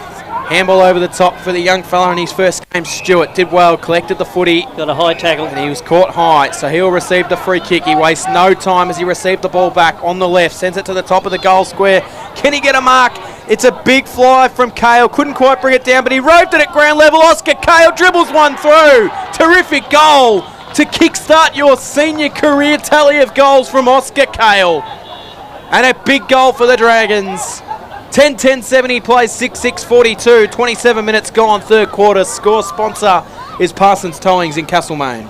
Yes, they've evened this quarter up nicely so far, have the Sandhurst Dragons. They've had as many inside 50s as Gisborne, and for their efforts both sides have scored 2 goals, and that keeps them under the 5-goal deficit now. Back to 28 points, Norm, you're right. So it's doable. It'll be against the trend of all afternoon, but footy's a strange game. Dennehy doing the ruck work for the Dogs in the absence of Braden Blake this afternoon. They've both got some big names out, both of these clubs. Dennehy gets it back. He almost kicks it backwards. No, it's a throw against Gisborne. So we wind it right back to Cooper Smith. Smith, short kick forward 30 metres, is effective. Finds Watson. Watson, an awkward looking left. Deep. Kale's the target for the Dragons. Coughlin tries to make a path. Ball spills to Stewart. Stewart around the body, bouncing footy. Goalwood. I don't reckon Vescovi got his fingers on it. It was one of those awkward bouncing balls that you hate to see coming your way as a goalkeeper. And he kicks a goal. So 2 in a couple of minutes for Sandhurst. 7-6-48 to 10-10-70. Don Smallgood's local footy, this place we want to be. It's Fresh Live, they're the sponsor. Yes, in the last 5 minutes we've seen Sandhurst be able to find space, be able to pinpoint players in uncontested marking and making the most of it when they've gone forward. That's now 10 inside 50s for this quarter, and they've got 3 goals. Well, they're finding some unlikely names, Sandhurst. The last 2 goals have been first goals to their career, with Stewart getting the finish on that one. Gisborne win the ball and send it inside forward 50. So can that give them a spark, Norm? We saw Kale get his first, and now we see Stewart get his first. Well, the pressure's back on Gisborne now. Can Gisborne steady? Can they get a goal now to answer, as they've been able to do all day? They don't want to concede one here in the dying minutes, though, Sandhurst. Taken out of the ruck by Watson. Slams it forward. No clean possession winner on the wing. They all dive on top of it. And we'll get a ball up, centre wing, in front of the dog box, where they all watch on. 22-point lead to Gisborne. But Sandhurst have kicked the last two to breathe some life into this contest. And dare I say it, the breathing of some fire from some of these young Dragons. Yes, we've had two 30-plus minute quarters so far. It looks as though we're in for a third one today. Ball in, true centre wing. They might even search for another one through Morris here, the Dragons, as they'll go forward. Smets is the target, hand on footy. All of a sudden the momentum is with the Dragons. Swing tackle. Dumping tackle. It'll go against Sandhurst. It was Coughlin against Vescovi, who's battled hard this afternoon. He gets up sore. Vescovi across half-back for the Dogs. Downfield free kick right in front of us. Kobe Zarafa as... It'll go the other way, so it'll be a reverse free kick. I reckon it was Jack Keating that Kobe Zarafa's just pushed off the fall. Maxted, he's got a lead on and honours it to Cale. Cale is directly in front, and in the whole context of this game, to bring it to a 16-point margin at three-quarter time it'll be if he kicks it. They've kicked 2 or 3 in a row. This will be 3. You'd be absolutely dirty on Zarafa if this goes through, I reckon. All of a sudden, in the blinking of an eye, we're calling this game dead and buried. To tighten it right up, it is game on. He just needs to kick it to the Jackson Creek end. Cale, the first gamer, debutant, puts it through, and they run to him. It is game on here down at the graveyard. 8-6-54 to Gisborne, 10-10-70 at the 31-minute mark. Score sponsor, Bendigo City Framers, local footy, the place we want to be. It's Fresh Live. Yes, that was needed by Sandhurst. They had to get back into this game, and to their credit, they've been able to find space in the last 10 minutes of that quarter and put the pressure right on, and they've been able to score when they've gone forward. That was 3 goals in the last 10 minutes, and they only allowed Gisborne in their forward 53 times for that period of time as well. So the tide has turned. Will this break be enough to settle Gisborne down again, or will it be Sandhurst that continue on in the last quarter and run on and get what would be a memorable win for the Sandhurst Football Netball Club down here at Gardiner Reserve? They trail by 16 points. It was 34 points no less than 5 minutes ago. But a first goal of his career to Oscar Cale, a first goal of his career to Oliver Stewart, and a second goal of his career to Oscar Cale in red time. Puts the Dragons right back in the game. 16 points at three-quarter time. Other games in Bendigo footy. South Bendigo 91, Kangaroo Flat 54. The Storm leading Golden Square by 21 points, and it is Castlemaine leading Broadford by 106. A 16-point lead to Gisborne. The final quarter to come. Local footy, the place. You know what's better than a Big Four bank? A bank that's bigger for me. Bigger for making my money work harder. And helping my business make it. Bigger for helping us to buy a home. Bigger for the community I care about. My bank is bigger for what matters most. As one of Australia's most trusted banks, millions of Aussies know that Bendigo Bank is bigger for them. And we're bigger for you. Bendigo Bank, the better big bank. My name is Daniel Bowman. I'm a cladding supplier. The company name is Architectural Cladding Suppliers. We manufacture, produce basically any cladding sort of available that can be rolled out of a soft feed colour bond material. We target roofers, cladders, builders, really anyone that wants to sort of get involved with this type of cladding. We try to be a bit of a one-stop type roofing shop. We have all of them and some that the others don't have. We educate people how it's done and we sort of get it out there and make it happen. G'day everyone, I'm the Suburban Footballer and I'm here to tell you to download the Local Footy Hub app. Inside this one-stop app, you will find live scores, fixtures, ladders, leading goal kickers and best players, game replays and highlights, latest news, player and coach interviews, shows, podcasts, and full team and player statistics. Actually, can I stop you just there for a sec? It says for all your team and individual stats. Like, just for argument's sake, if someone at my work got on the app, could they see how many possessions I'd had the week before? Oh, they can. Oh, I reckon, like, do you really need that? Footy's a team sport. Who cares about individual statistics? I reckon the rest of the app is great, can't fault it. But just get rid of that individual statistics bit. I mean, who cares? Download the Local Footy Hub app. Everything you need, all in one app, including individual stats.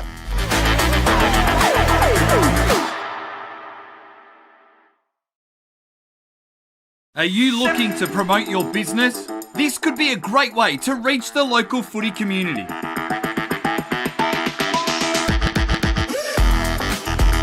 How do we get your name out there? We can provide banner and native advertising in our news feeds and socials, reaching thousands of people every week. We can run video ads before every game replay that gets watched by thousands of people each week. We can run promotional videos like this one about your business during quarter time breaks for all of our live stream games. Contact us now to find out how you can book a trial. City of Greater Bendigo and Repco Bendigo.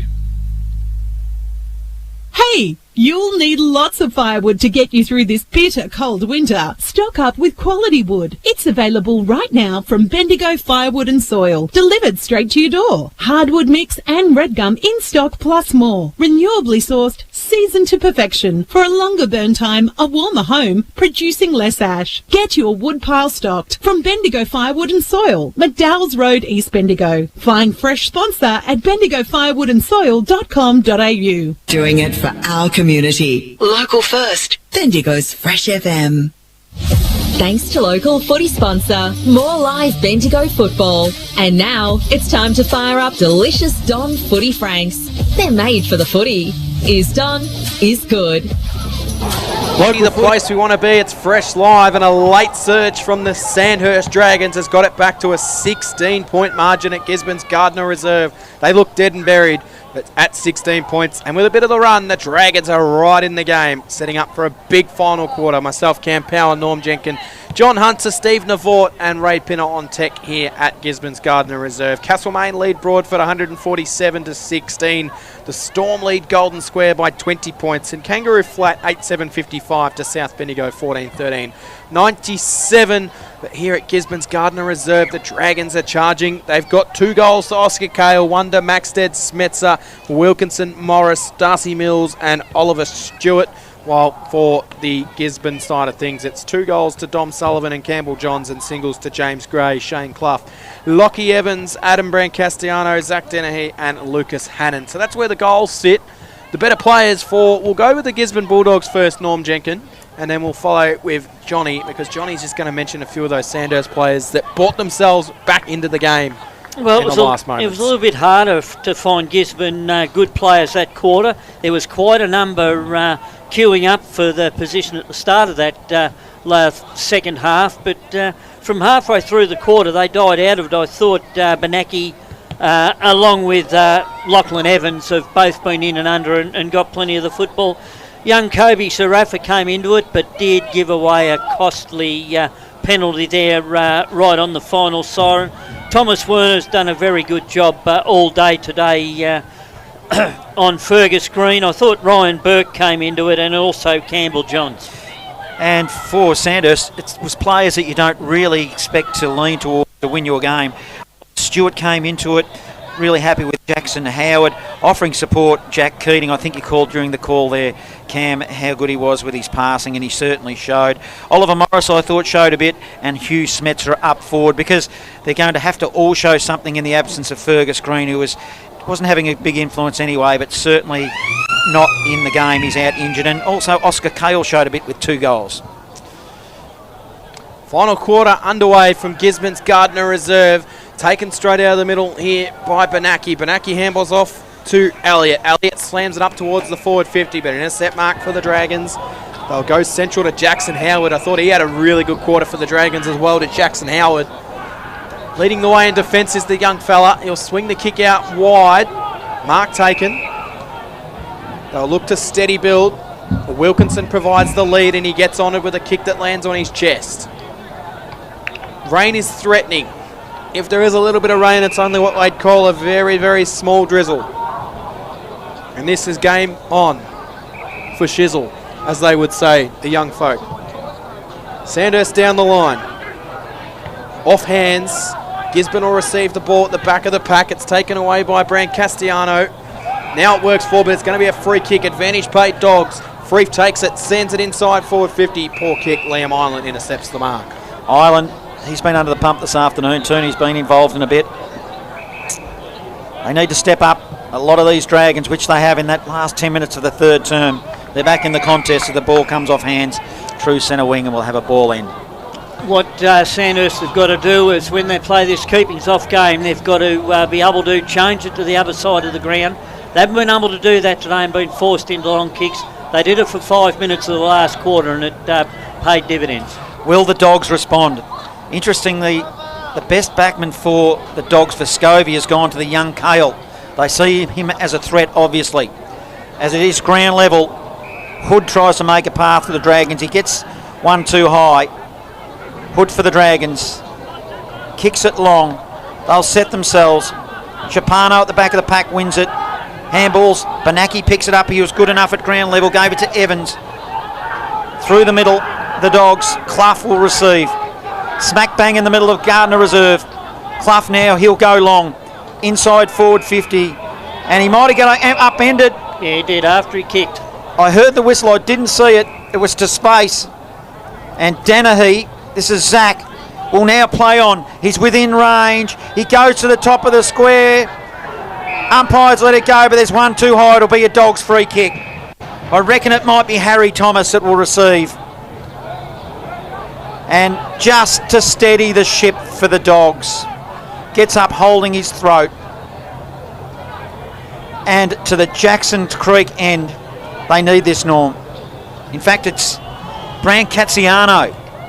Already got one for the day. Brand Cazziano directly in front for the Dogs, for the steadier. It's long, it's high, it's wide, it's not going to be a goal. Minor score, 71 playing 54. Dogs lead, 3 minutes gone, final term. Yes, it's interesting. Gisborne have gone back to what they did the first 3 quarters, getting the ball in quick, and it paid dividends. Maxted try to juggle the mark on centre wing, but they work it forward, the Dragons. Front and centre kick forward, but it's marked by Banaki of the Dogs. Been everywhere this afternoon, as he is all the time. Banaki's kick was laser-like into the middle of the ground. Found a teammate, handball to Vescovi. Vescovi's kick up towards the top of the 50. Nice collect on the half volley, but the handball forward missed the target. So now the Dragons can emerge with it. Connick, he slams it forward. Smets is going to get a chance for a leap at the footy. He just dropped the mark, got a terrific grab, and then gave away a rather clumsy free kick as the Gisborne player had his head over the footy, and he'll receive a free kick. Yeah, Smets did everything right there. He waited, he made his jump, timed his jump nicely and just didn't hold on to it as he came down. So James Gray's got it in defence for the Dogs. He'll swing the kick out wide. No mark, off hands. Handball forward. Towards the boundary line the ball will go. Taking it along with him is Blake Freef. And we'll get a boundary throw in, 60 out from goal. Dogs in attack. They lead, 71 playing 54. The closest they've been was at 3/4 time. Just 3 goals now. We'll see it neck and neck. Umpire will throw it in.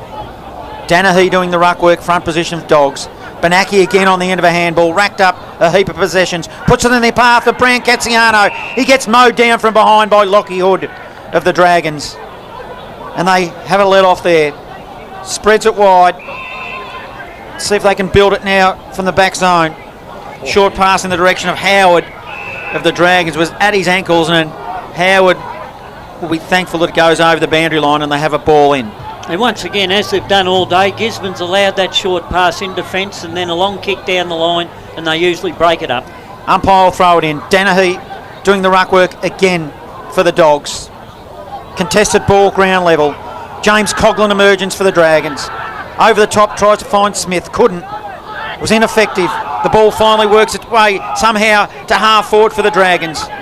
Mopping up for the Dogs. Thomas has been good. Handballed it to the middle of a pack, which caused a stoppage. And halfway between the centre and half forward, Sandhurst in attack, ball up. 71 playing 54. Dogs lead. 6 minutes gone. Right into the ground if you're under the maroon and blue. Morris got one out of the middle, sent it inside forward 50. Knocks it away from Maxted, but it spills out wide. They go backwards under all sorts of pressure. Good tackling from the Dogs. Clough emerges with the footy. He gets onto his right foot down the line. No mark taken. Dennehy punched away from him. The by Hamish McNamara. We'll get a boundary throw in centre wing in front of the dog box. And there'll be some vocal people watching on from the dog box, Norm. Once again, good desperation by Gisborne. They had 3 against 1 in that last contest. Probably a little bit more nervy in there than what they were 15 minutes ago. Wilkinson emerges with a footy. Handball into the middle to Keating. Keating's kick to centre half forward. It's well taken away. Inside forward 50. The kick come from Smith. No mark taken. Dogs handball it out wide. Vescovi couldn't get it. It was rather cheeky from Oscar Cale to try and fend him off. He did well. Gave the handball in the Smetzer direction. Smetzer couldn't take it. Gogs clear it out, but it's going to come back. And who else would you like it in the hands of Keating? Keating's kicks are rooty. But a terrific grab from Thomas Werner. Got over the top of the young fellow Willits and took a terrific grab. Plays on quickly to Benaki. He swings the kick out wide and the Dogs out of trouble. The ball is in the hands of young Kobe Zarafa. Zarafa down the line. Target was Sullivan. He's been quiet the last quarter and a bit. He started off with a very good first half. In fact, he goes off as we speak for a rest, as the umpire will ball it in. In front of the dog box, on the wing, Gardiner Reserve. Umpire throws it in. Smith asks for a free kick for a hold for the Dragons. Umpire didn't oblige. Stoppage. Ball up. Up they go in the ruck again. Brancatiano doing the ruck work for the Dogs, but it's a hurried kick out of the pack. Dragons will go forward. Bouncing footy. Jed Danahy took his eyes off the footy and has given up a free kick to Maxted. Maxted doesn't waste any time. He's got the lead on. Hits Wilkinson with a pinpoint pass for the Dragons. And I think I said it earlier in the third term, Wilkinson needs to nail it.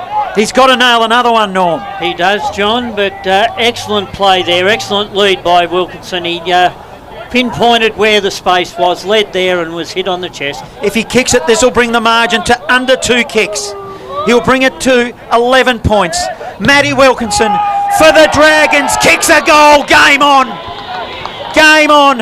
9-6-60 playing 10-11, 71 11-point margin, 8 minutes gone, final term. Score sponsor Bendigo City Framers, local footy, the place we want to be. It's fresh live. Yeah, Matthew Wilkinson's second goal for the day, and that breathes plenty of life back into the Sandhurst side now. Gisborne, pressure's on them. Can they respond?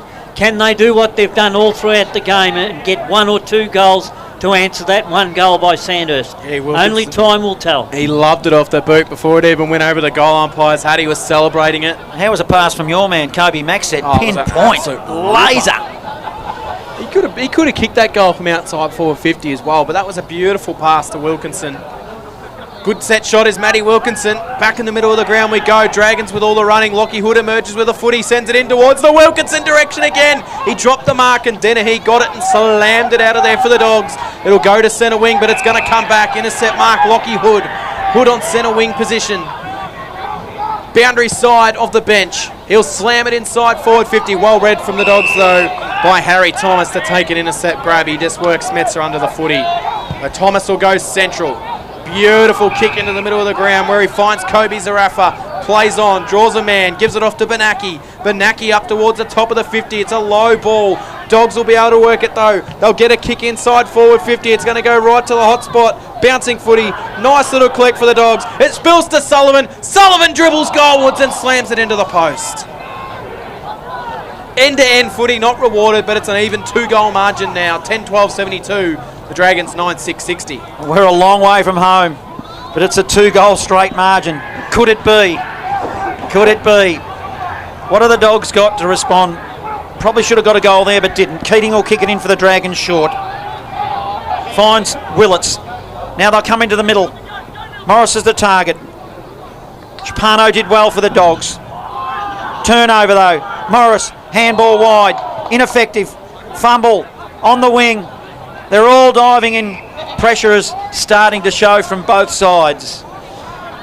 If the first 3 quarters are anything to go by, there's still 20 minutes to go. And it's a 12-point margin.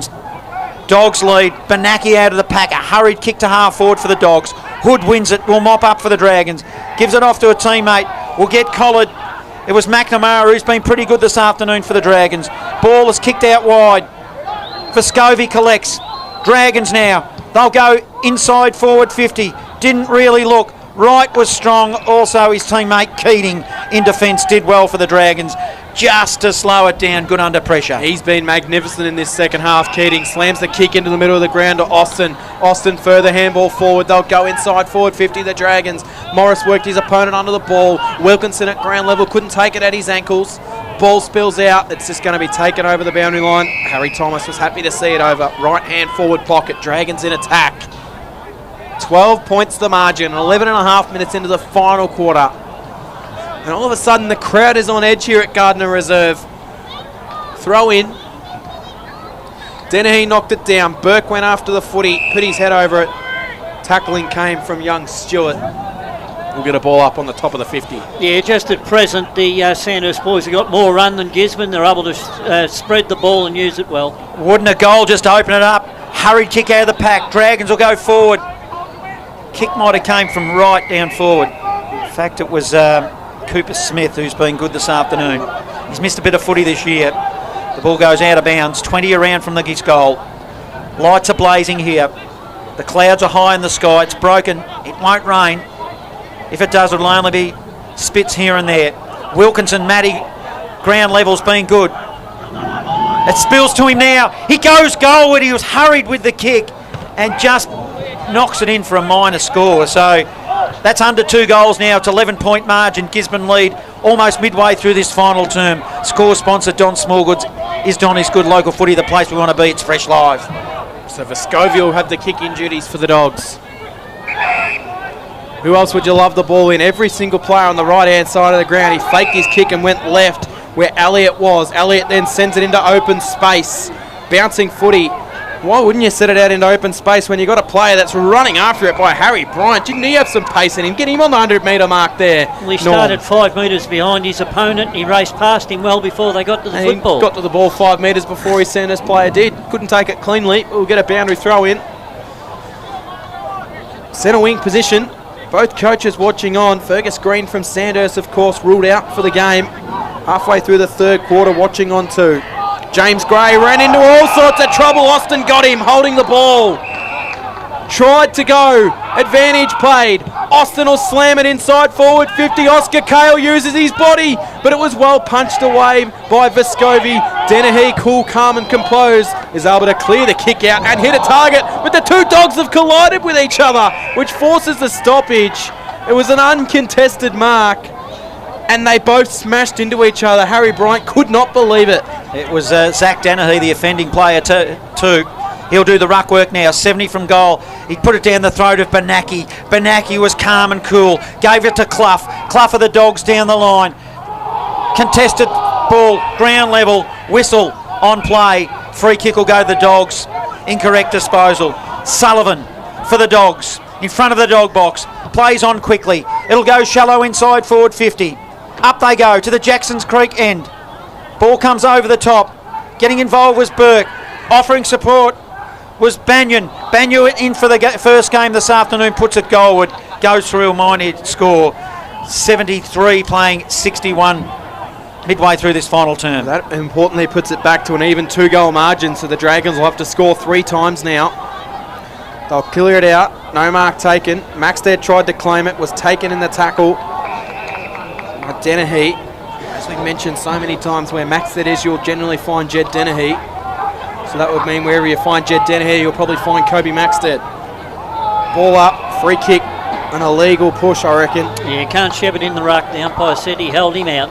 So Watson's the offender. It's going to be a Gisborne free kick to Dennehy. This is Zach. 70 out from goal. He was dominant in the first quarter, Zach. Haven't seen him too many times since. He'll slam a low kick inside forward 50. No mark, but he's able to pick it up cleanly. Go goalwards, there's Elliott. In fact, it was Harry Bryant who puts it across for a minor score, which makes it a 13-point margin. 74 playing 61. Handy point, Cam. Mills will play on from fullback for Sandhurst. Doesn't muck around and waste any time. Spreads it wide. Spills to the back of the pack. Pillinger tracks it. Can't get it for the Dragons, and it goes over for a boundary throw in. It's on the scoreboard side. The scoreboard is bright in these darkening skies. Lights are on. No wind. It's been perfect conditions really for footy here at Gisborne. It's cool, bordering on cold, but no rain to speak of. Umpire will throw it in. Up they'll go in the ruck. Watson wins it, but it went straight to Clough of the Dogs. Inside forward 50, the Dogs will go. Hurried kick out of the pack. It came from Johns on the left. There was no one home. Ireland, the goalkeeper for Sandhurst, spreads it wide to Keating. Sandhurst are out here if they keep the ball Superb moving. by foot, as we're so used to coming to. Ball's worked its way up the line.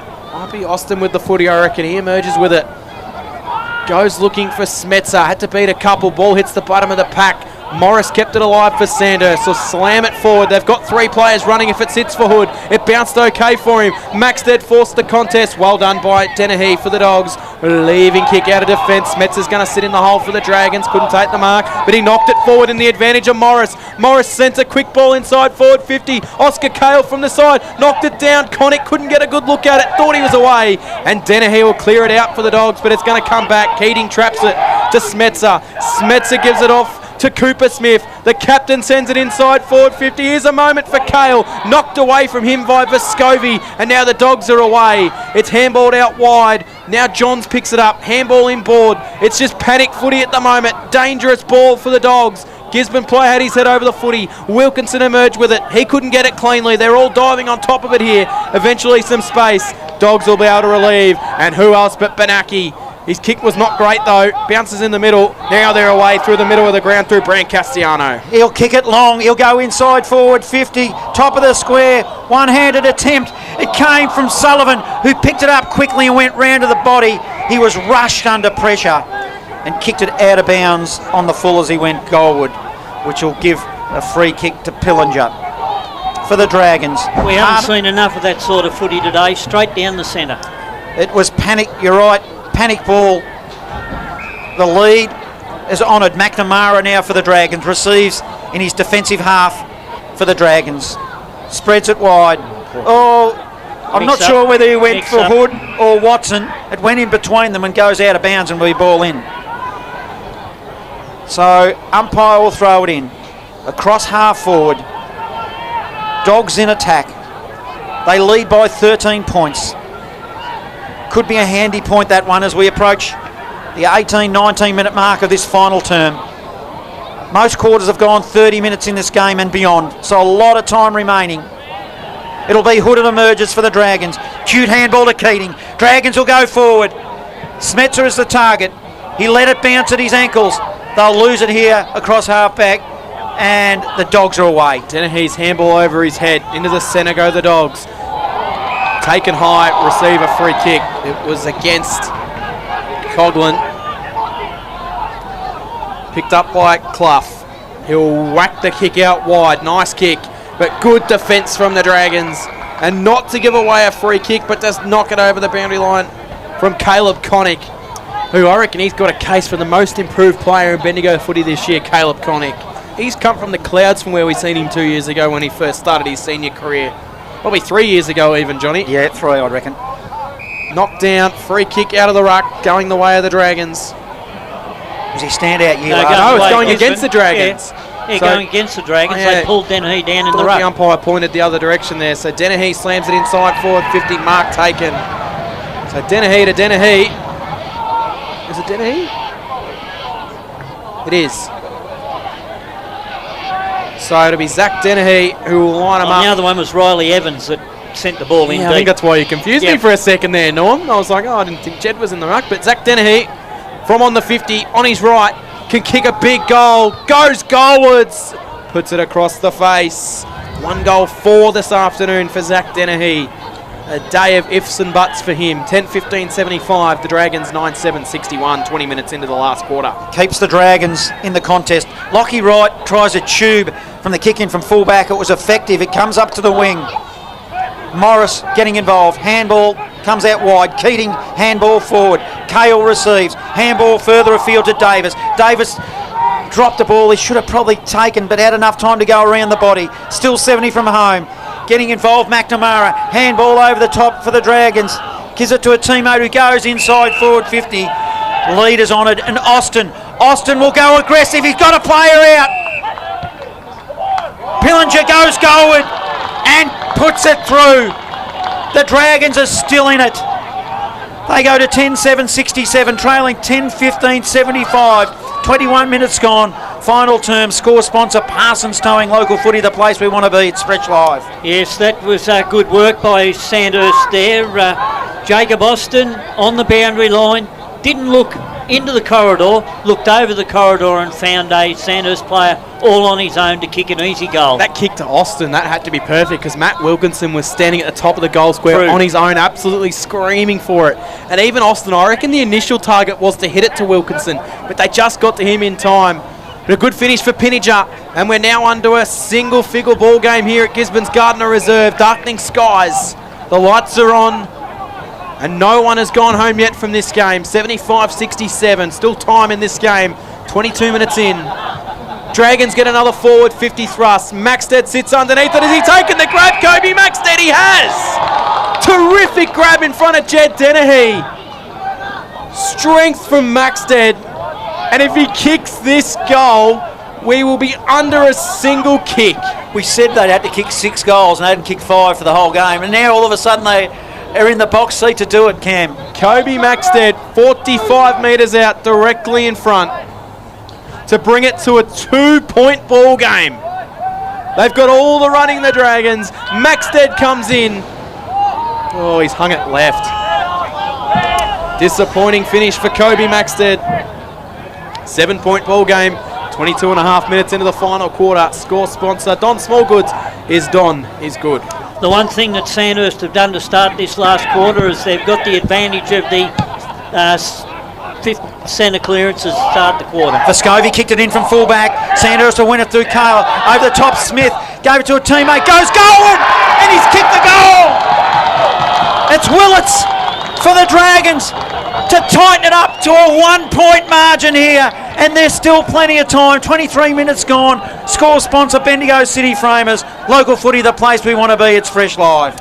Yes, who will crumble now? Will it be Gisborne that fall away, or will it be Sandhurst that have spent too many petrol tickets in this last 5 minutes? Will they run out of legs? We'll have to wait and see. There's probably another 8 minutes minimum to go, so plenty of time for either side. This would be one of the great escapes if they were able to come and pull this game off, wouldn't it, Norm? Well, if they will, and yes, they can thank Keating for the efforts of getting them back in the contest. You'd have after to say half-time. the advantage was with them at the moment. They've got the running. Couldn't pick it up cleanly though was Hood. Managed to on the second occasion. It went backwards to go forwards. They stepped through some traffic. They'll send it out to centre wing. No mark taken. Ball hits the ground. Who wants it first? A little bit of an air swing. Dogs go through. Morris has been good. Austin picked up the footy. Fed the handball off to Keating. That man Norm mentioned. Keating's kick again is inside forward 50. An absolute ripper. And Willits has taken the mark. 40 out to kick 2 goals in 30 seconds. Wow, and it's been the lesser known players from the Dragons that have got themselves going. Yes, and the Dragons have got more run on in their legs now than the young Gisborne side at present. A couple of the more experienced Gisborne players have got to stand up in these last 5 or so minutes. 45 out, slightly to the right of goals. A point will tie it, a goal will give them the lead. Willits kicks, a goal! 2 goals in a minute for him, and Sandhurst lead for the first time. 24 minutes into the last quarter. 12-8-80. Over to you, Gisborne. 10-15-75. The score sponsor, Jason Westcott Builder. Local footy, the place you want to be. It's Fresh Live. Sandhurst have made the most of their inside 50s this quarter. They've had 9 inside 50s for 4 goals, whereas at the other end of the ground, Gisborne have gone in 9 inside 50s, no goals. Well, they've pinched the lead, time on in the last quarter. If you remember, Gisborne did the same to Castlemaine at the Camp Reserve a few weeks ago. They pinched the lead in time on. Free kick Sandhurst. The boundary umpire on the point of the square has given a free kick to the ruckman. So it's Watson of Sandhurst. Will spread it wide to the wing. Sandhurst will maintain possession. Smetzer calls for it. He gets it, marks it hard up against the boundary. 3 kicks from home, basically up on the wing, the Dragons. They have got the momentum. Now they can play the game how they want. They will go backward to Hood. Hood will go back. They've gone backwards 60 metres, if not more, to Ireland across half back for the Dragons. So Ireland has it. No rush now for Sandhurst. 5 points they lead by. 26 minutes played, final quarter. He'll slam it back to where it came from, down the wing to a contest. Pinniger provides the punch. Ball hits the bottom of the pack. Dogs handball out wide. Couldn't take it cleanly. There was Brand Castellano. And we'll get a boundary throw in. Still time in this game. Still time for both sides with only 5 points in it. Gisborne have got to get back to what they were doing in the first 3 quarters. Running the ball, moving the ball, get that forward handball. We haven't seen it in this quarter. Hope you've enjoyed the broadcast. It's been a cracking game of footy to bring you on a Saturday afternoon. James Gray fires the handball forward for Gisborne. It bounces around at the top of the 50. They all dive on top of it. Evans provides the tackling. We'll have another ball up. 55 out from goal. Gisborne in attack. What have they got in the last moments of this game? Taken away by Cooper Smith. Slams it forward. Vescovi and Cale both slipped over. Vescovi tracks after it. Cale after him. Vescovi paddled it. It's stolen by Oscar Cale. And Oscar Cale kicks his 3rd goal. And the Sandhurst Dragons are going to pull off an absolute miracle. Oscar Cale outworked the experience of Zach Vescovi. And it's 86 playing 75. 27 gone. Final quarter. Score sponsor, Bendigo City Framers. Local footy, the place you want to be. It's Fresh Live. Yes, the only 2 boys in the forward 50 were Oscar Cale and Zach Vescovi. Vescovi was pushing the ball towards the goals. He had one aim, was to get it to the goal line and knock it through from behind. Cale gave him a nudge. He went to ground, and then it was Cale that was able to pick it up and kick it. How have we got here? It's another Sandhurst free kick in the middle again. How have we got here? Sandhurst, unlikely they're going to win this game, you would think now. I think Gisborne are cooked. Let's see what happens here.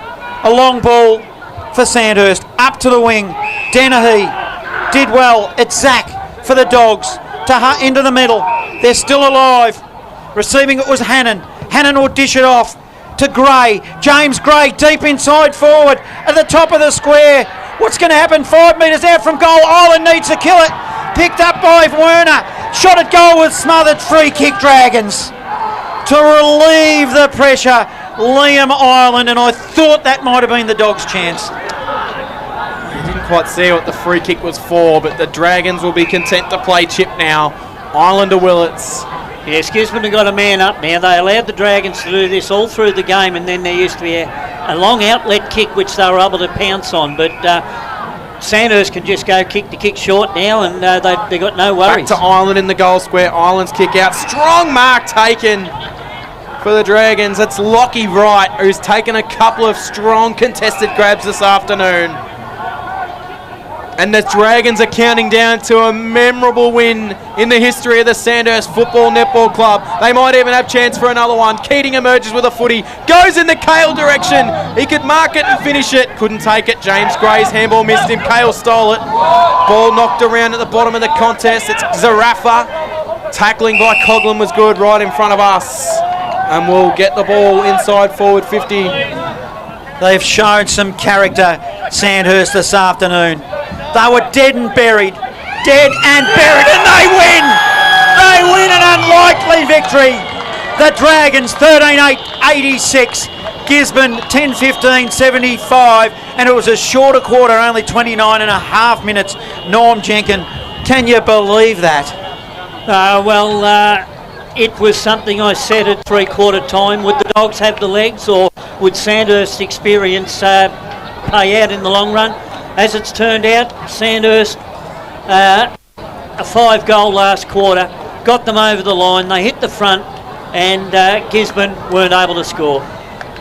They were gone. They were gone. Yep. They were gone. 20 minutes in. I think at one stage we were even thinking Gisborne how far. Oh, 34 yeah. In control. It was 34 points in that third term. It's hard to actually pinpoint the moment that the game actually turned as well. But I reckon I might tell you when it is. Yeah, it's Stewart, Willits, Cale. I reckon 4 games of senior footy between them, and they have kicked, 5 goals in the last half between them. I reckon it's 6, in fact. About the 16-17 minute mark of the third quarter, Matty Wilkinson had a shot from goal to the Jacksons Creek end, and we mentioned it on air that if they were going to win this game, they need to kick goals like this. And then he went bonkers for a little while.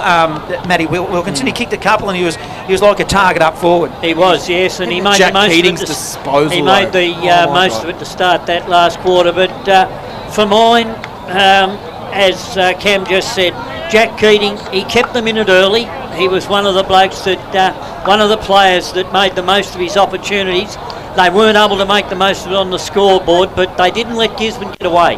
And because they didn't let Gisborne get away, when they got a run on to end the third quarter, they then had a break, were able to regroup, come out again, and they had another run like they kicked probably the last 8 goals of the game. We never saw Gisborne kick a goal from about the 20-minute mark of that third quarter, right through until the end, and in the same time, there was 9 goals that went the way of Sandhurst. It'll be sombre old mood in the Dogs' rooms, you would think. Yeah, that would be a really hard one for them to dissect. They'll obviously learn a lot out of that, but you just feel like that's going to come back to hurt them in the back end of the year. And for Sandhurst, that sets themselves back up. They lose this game today. Next week, they would have gone into that game against Castlemaine. And if Castlemaine could have rolled Sandhurst next week, they would have been out of the 5. Well, and mate, now that they're right back in it. Depending on percentage, they've got a good percentage. That and would now have they've got a probably been the 2-game only break. thing. And now they've got a 2-game So break that's over huge. Castlemaine. That That's is right. huge. Yep. I mentioned Normie through the call that it was a mirror image almost. We saw Gisborne do this to Castlemaine at the Camp Reserve away. Yep. And they stole that with about at the 32-minute mark. And in similar circumstances here, young Oscar Cale, one-on-one contest with Foscovi here. That personified the whole game for me. Yeah. Boy, oh boy, what's Steve Navort doing? Is he getting amongst it down at the ground level? I'm in the change rooms waiting for the song. It's going to be a well-custed one. See if you can chuck that mic on and get us a live song when they come on, Steve, because it's going to be sung with absolute gusto. So when the song comes on, just flick your mic on and we'll let you broadcast a very famous version of the Sandhurst song. While we're waiting for that, let's run through the goal kickers. Oscar Cale, 3 goals, 2 goals Matt Wilkinson, 2 goals Noah Willits, singles to Stuart Pinniger, Darcy Mills, Ollie Morris, Hugh Smetzer and Kobe Maxted, while for the Gisborne Bulldogs, Dom Sullivan, 2 goals 4. I also want to point out Zach Dennehy, 1 goal 4 as well. So both of those guys had chances at bags, but they were both 2 to Sullivan, 1 to Dennehy, 2 to Johns, and then singles to James Gray, Shane Clough, Lockie Evans, Zach Dennehy and Lucas Hannon. It's Dennehy.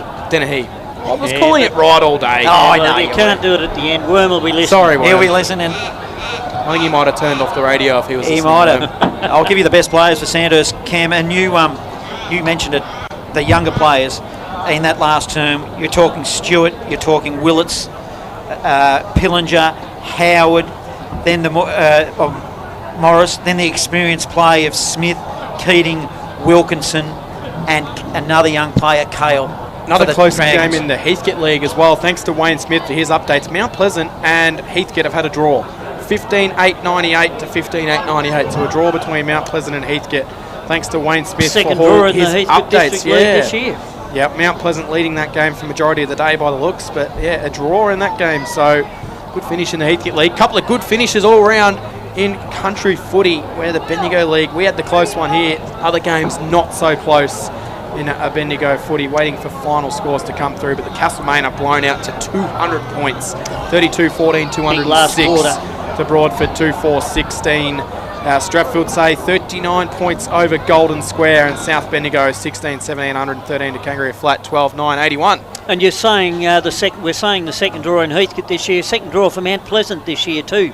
They had one against North Bendigo, so 2 of their biggest opponents for this year's flag to stop them going back to back, and they've only been able to share the points. We're hoping Steve Navort can bring us the song from the Sandhurst rooms down there at ground level. It'll be sung with plenty of gusto if we can get that one. Norm, you've got the duties of the Bendigo City Framers Best on Ground Sponsors Award. There's a couple of Sandhurst players in contention.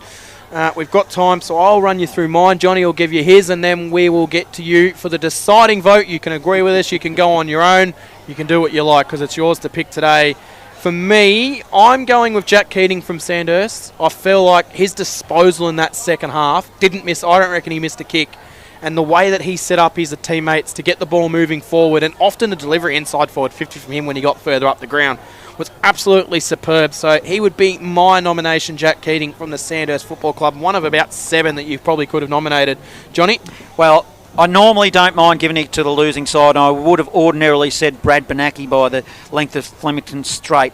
But in a game like this, where it was all on the line, it was a famous comeback, it all started from Matty Wilkinson, and I thought he was solid all day. And just for those efforts alone in winning the game, I'm going with Wilkinson, number 18 for Sandhurst. Well, I looked at it, and at one stage during that third quarter, as you say, John Benaki was miles ahead, and probably James Gray was right behind him. But for what I felt was a four-quarter effort, I liked the way Wilkinson went about it. Early on, he was there. Later in the game, he was able to do enough things. He got those couple of goals that kept them in it. But for mine, the bloke that I thought was four quarters for Sandhurst all day was Jack Keating. And I've got to give it to Jack. Just ahead of Wilkinson. Yes, Wilkinson did a couple of nice things, but all day Jack's possession was great.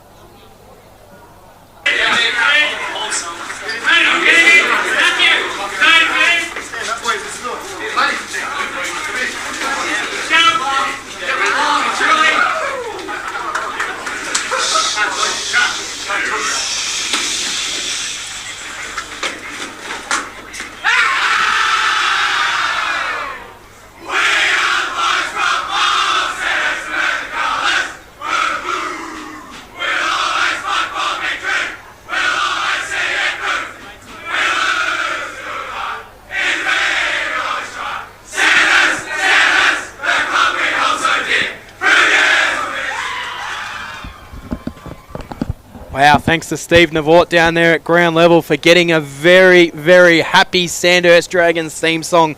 And what a win it was. The Sandhurst Dragons come from the clouds, as we mentioned. Jack Keating received our Bendigo City Framers Best on Ground Sponsors Award as well. So congratulations to Jack Keating. $100 voucher from Bendigo City Framers coming your way.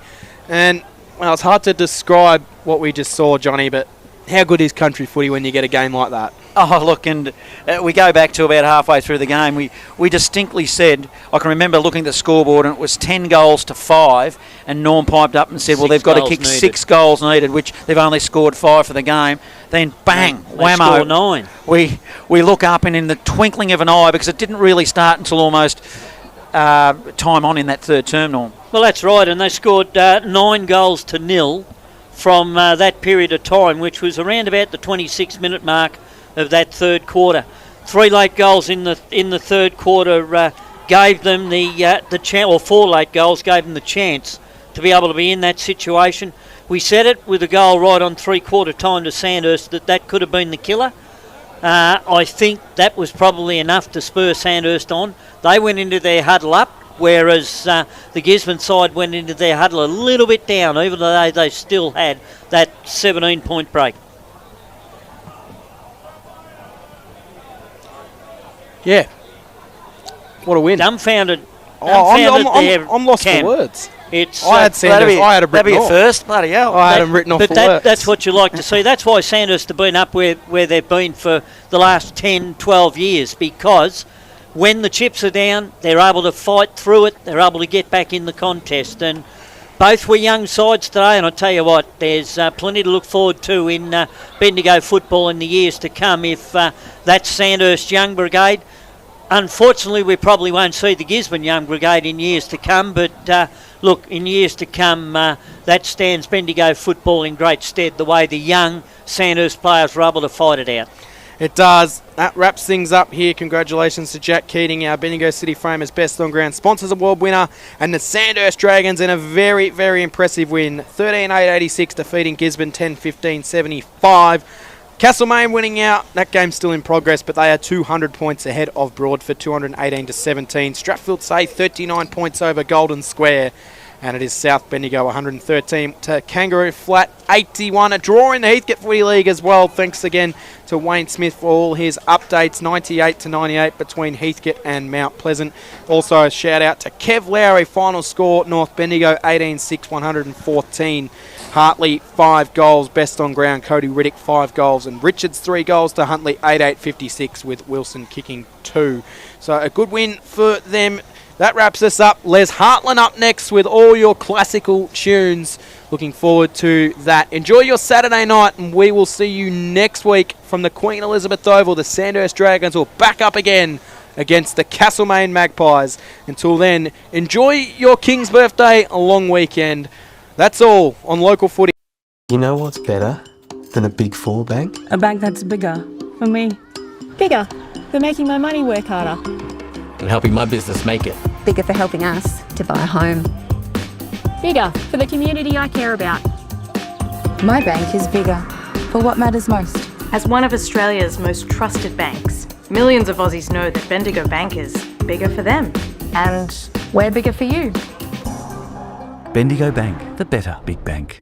My name is Daniel Bowman. I'm a cladding supplier. The company name is Architectural Cladding Supplies. We manufacture, produce basically any cladding sort of available that can be rolled out of a soft feed colour bond material. We target roofers, cladders, builders, really anyone that wants to sort of get involved with this type of cladding. We try to be a bit of a one-stop type roofing shop. We have all of them and some that the others don't have. We educate people how it's done and we sort of get it out there and make it happen. G'day everyone, I'm the Suburban Footballer and I'm here to tell you to download the Local Footy Hub app. Inside this one-stop app, you will find live scores, fixtures, ladders, leading goal kickers and best players, game replays and highlights, latest news, player and coach interviews, shows, podcasts, and full team and player statistics. Actually, can I stop you just there for a sec? It says for all your team and individual stats.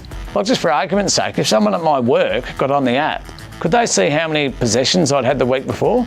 Oh, they can. Oh, I reckon, like, do you really need that? Footy's a team sport. Who cares about individual statistics? I reckon the rest of the app is great, can't fault it. But just get rid of that individual statistics bit. I mean, who cares? Download the Local Footy Hub app. Everything you need, all in one app, including individual stats.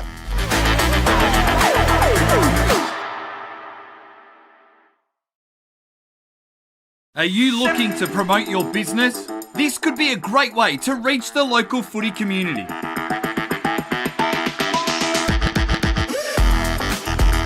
How do we get your name out there?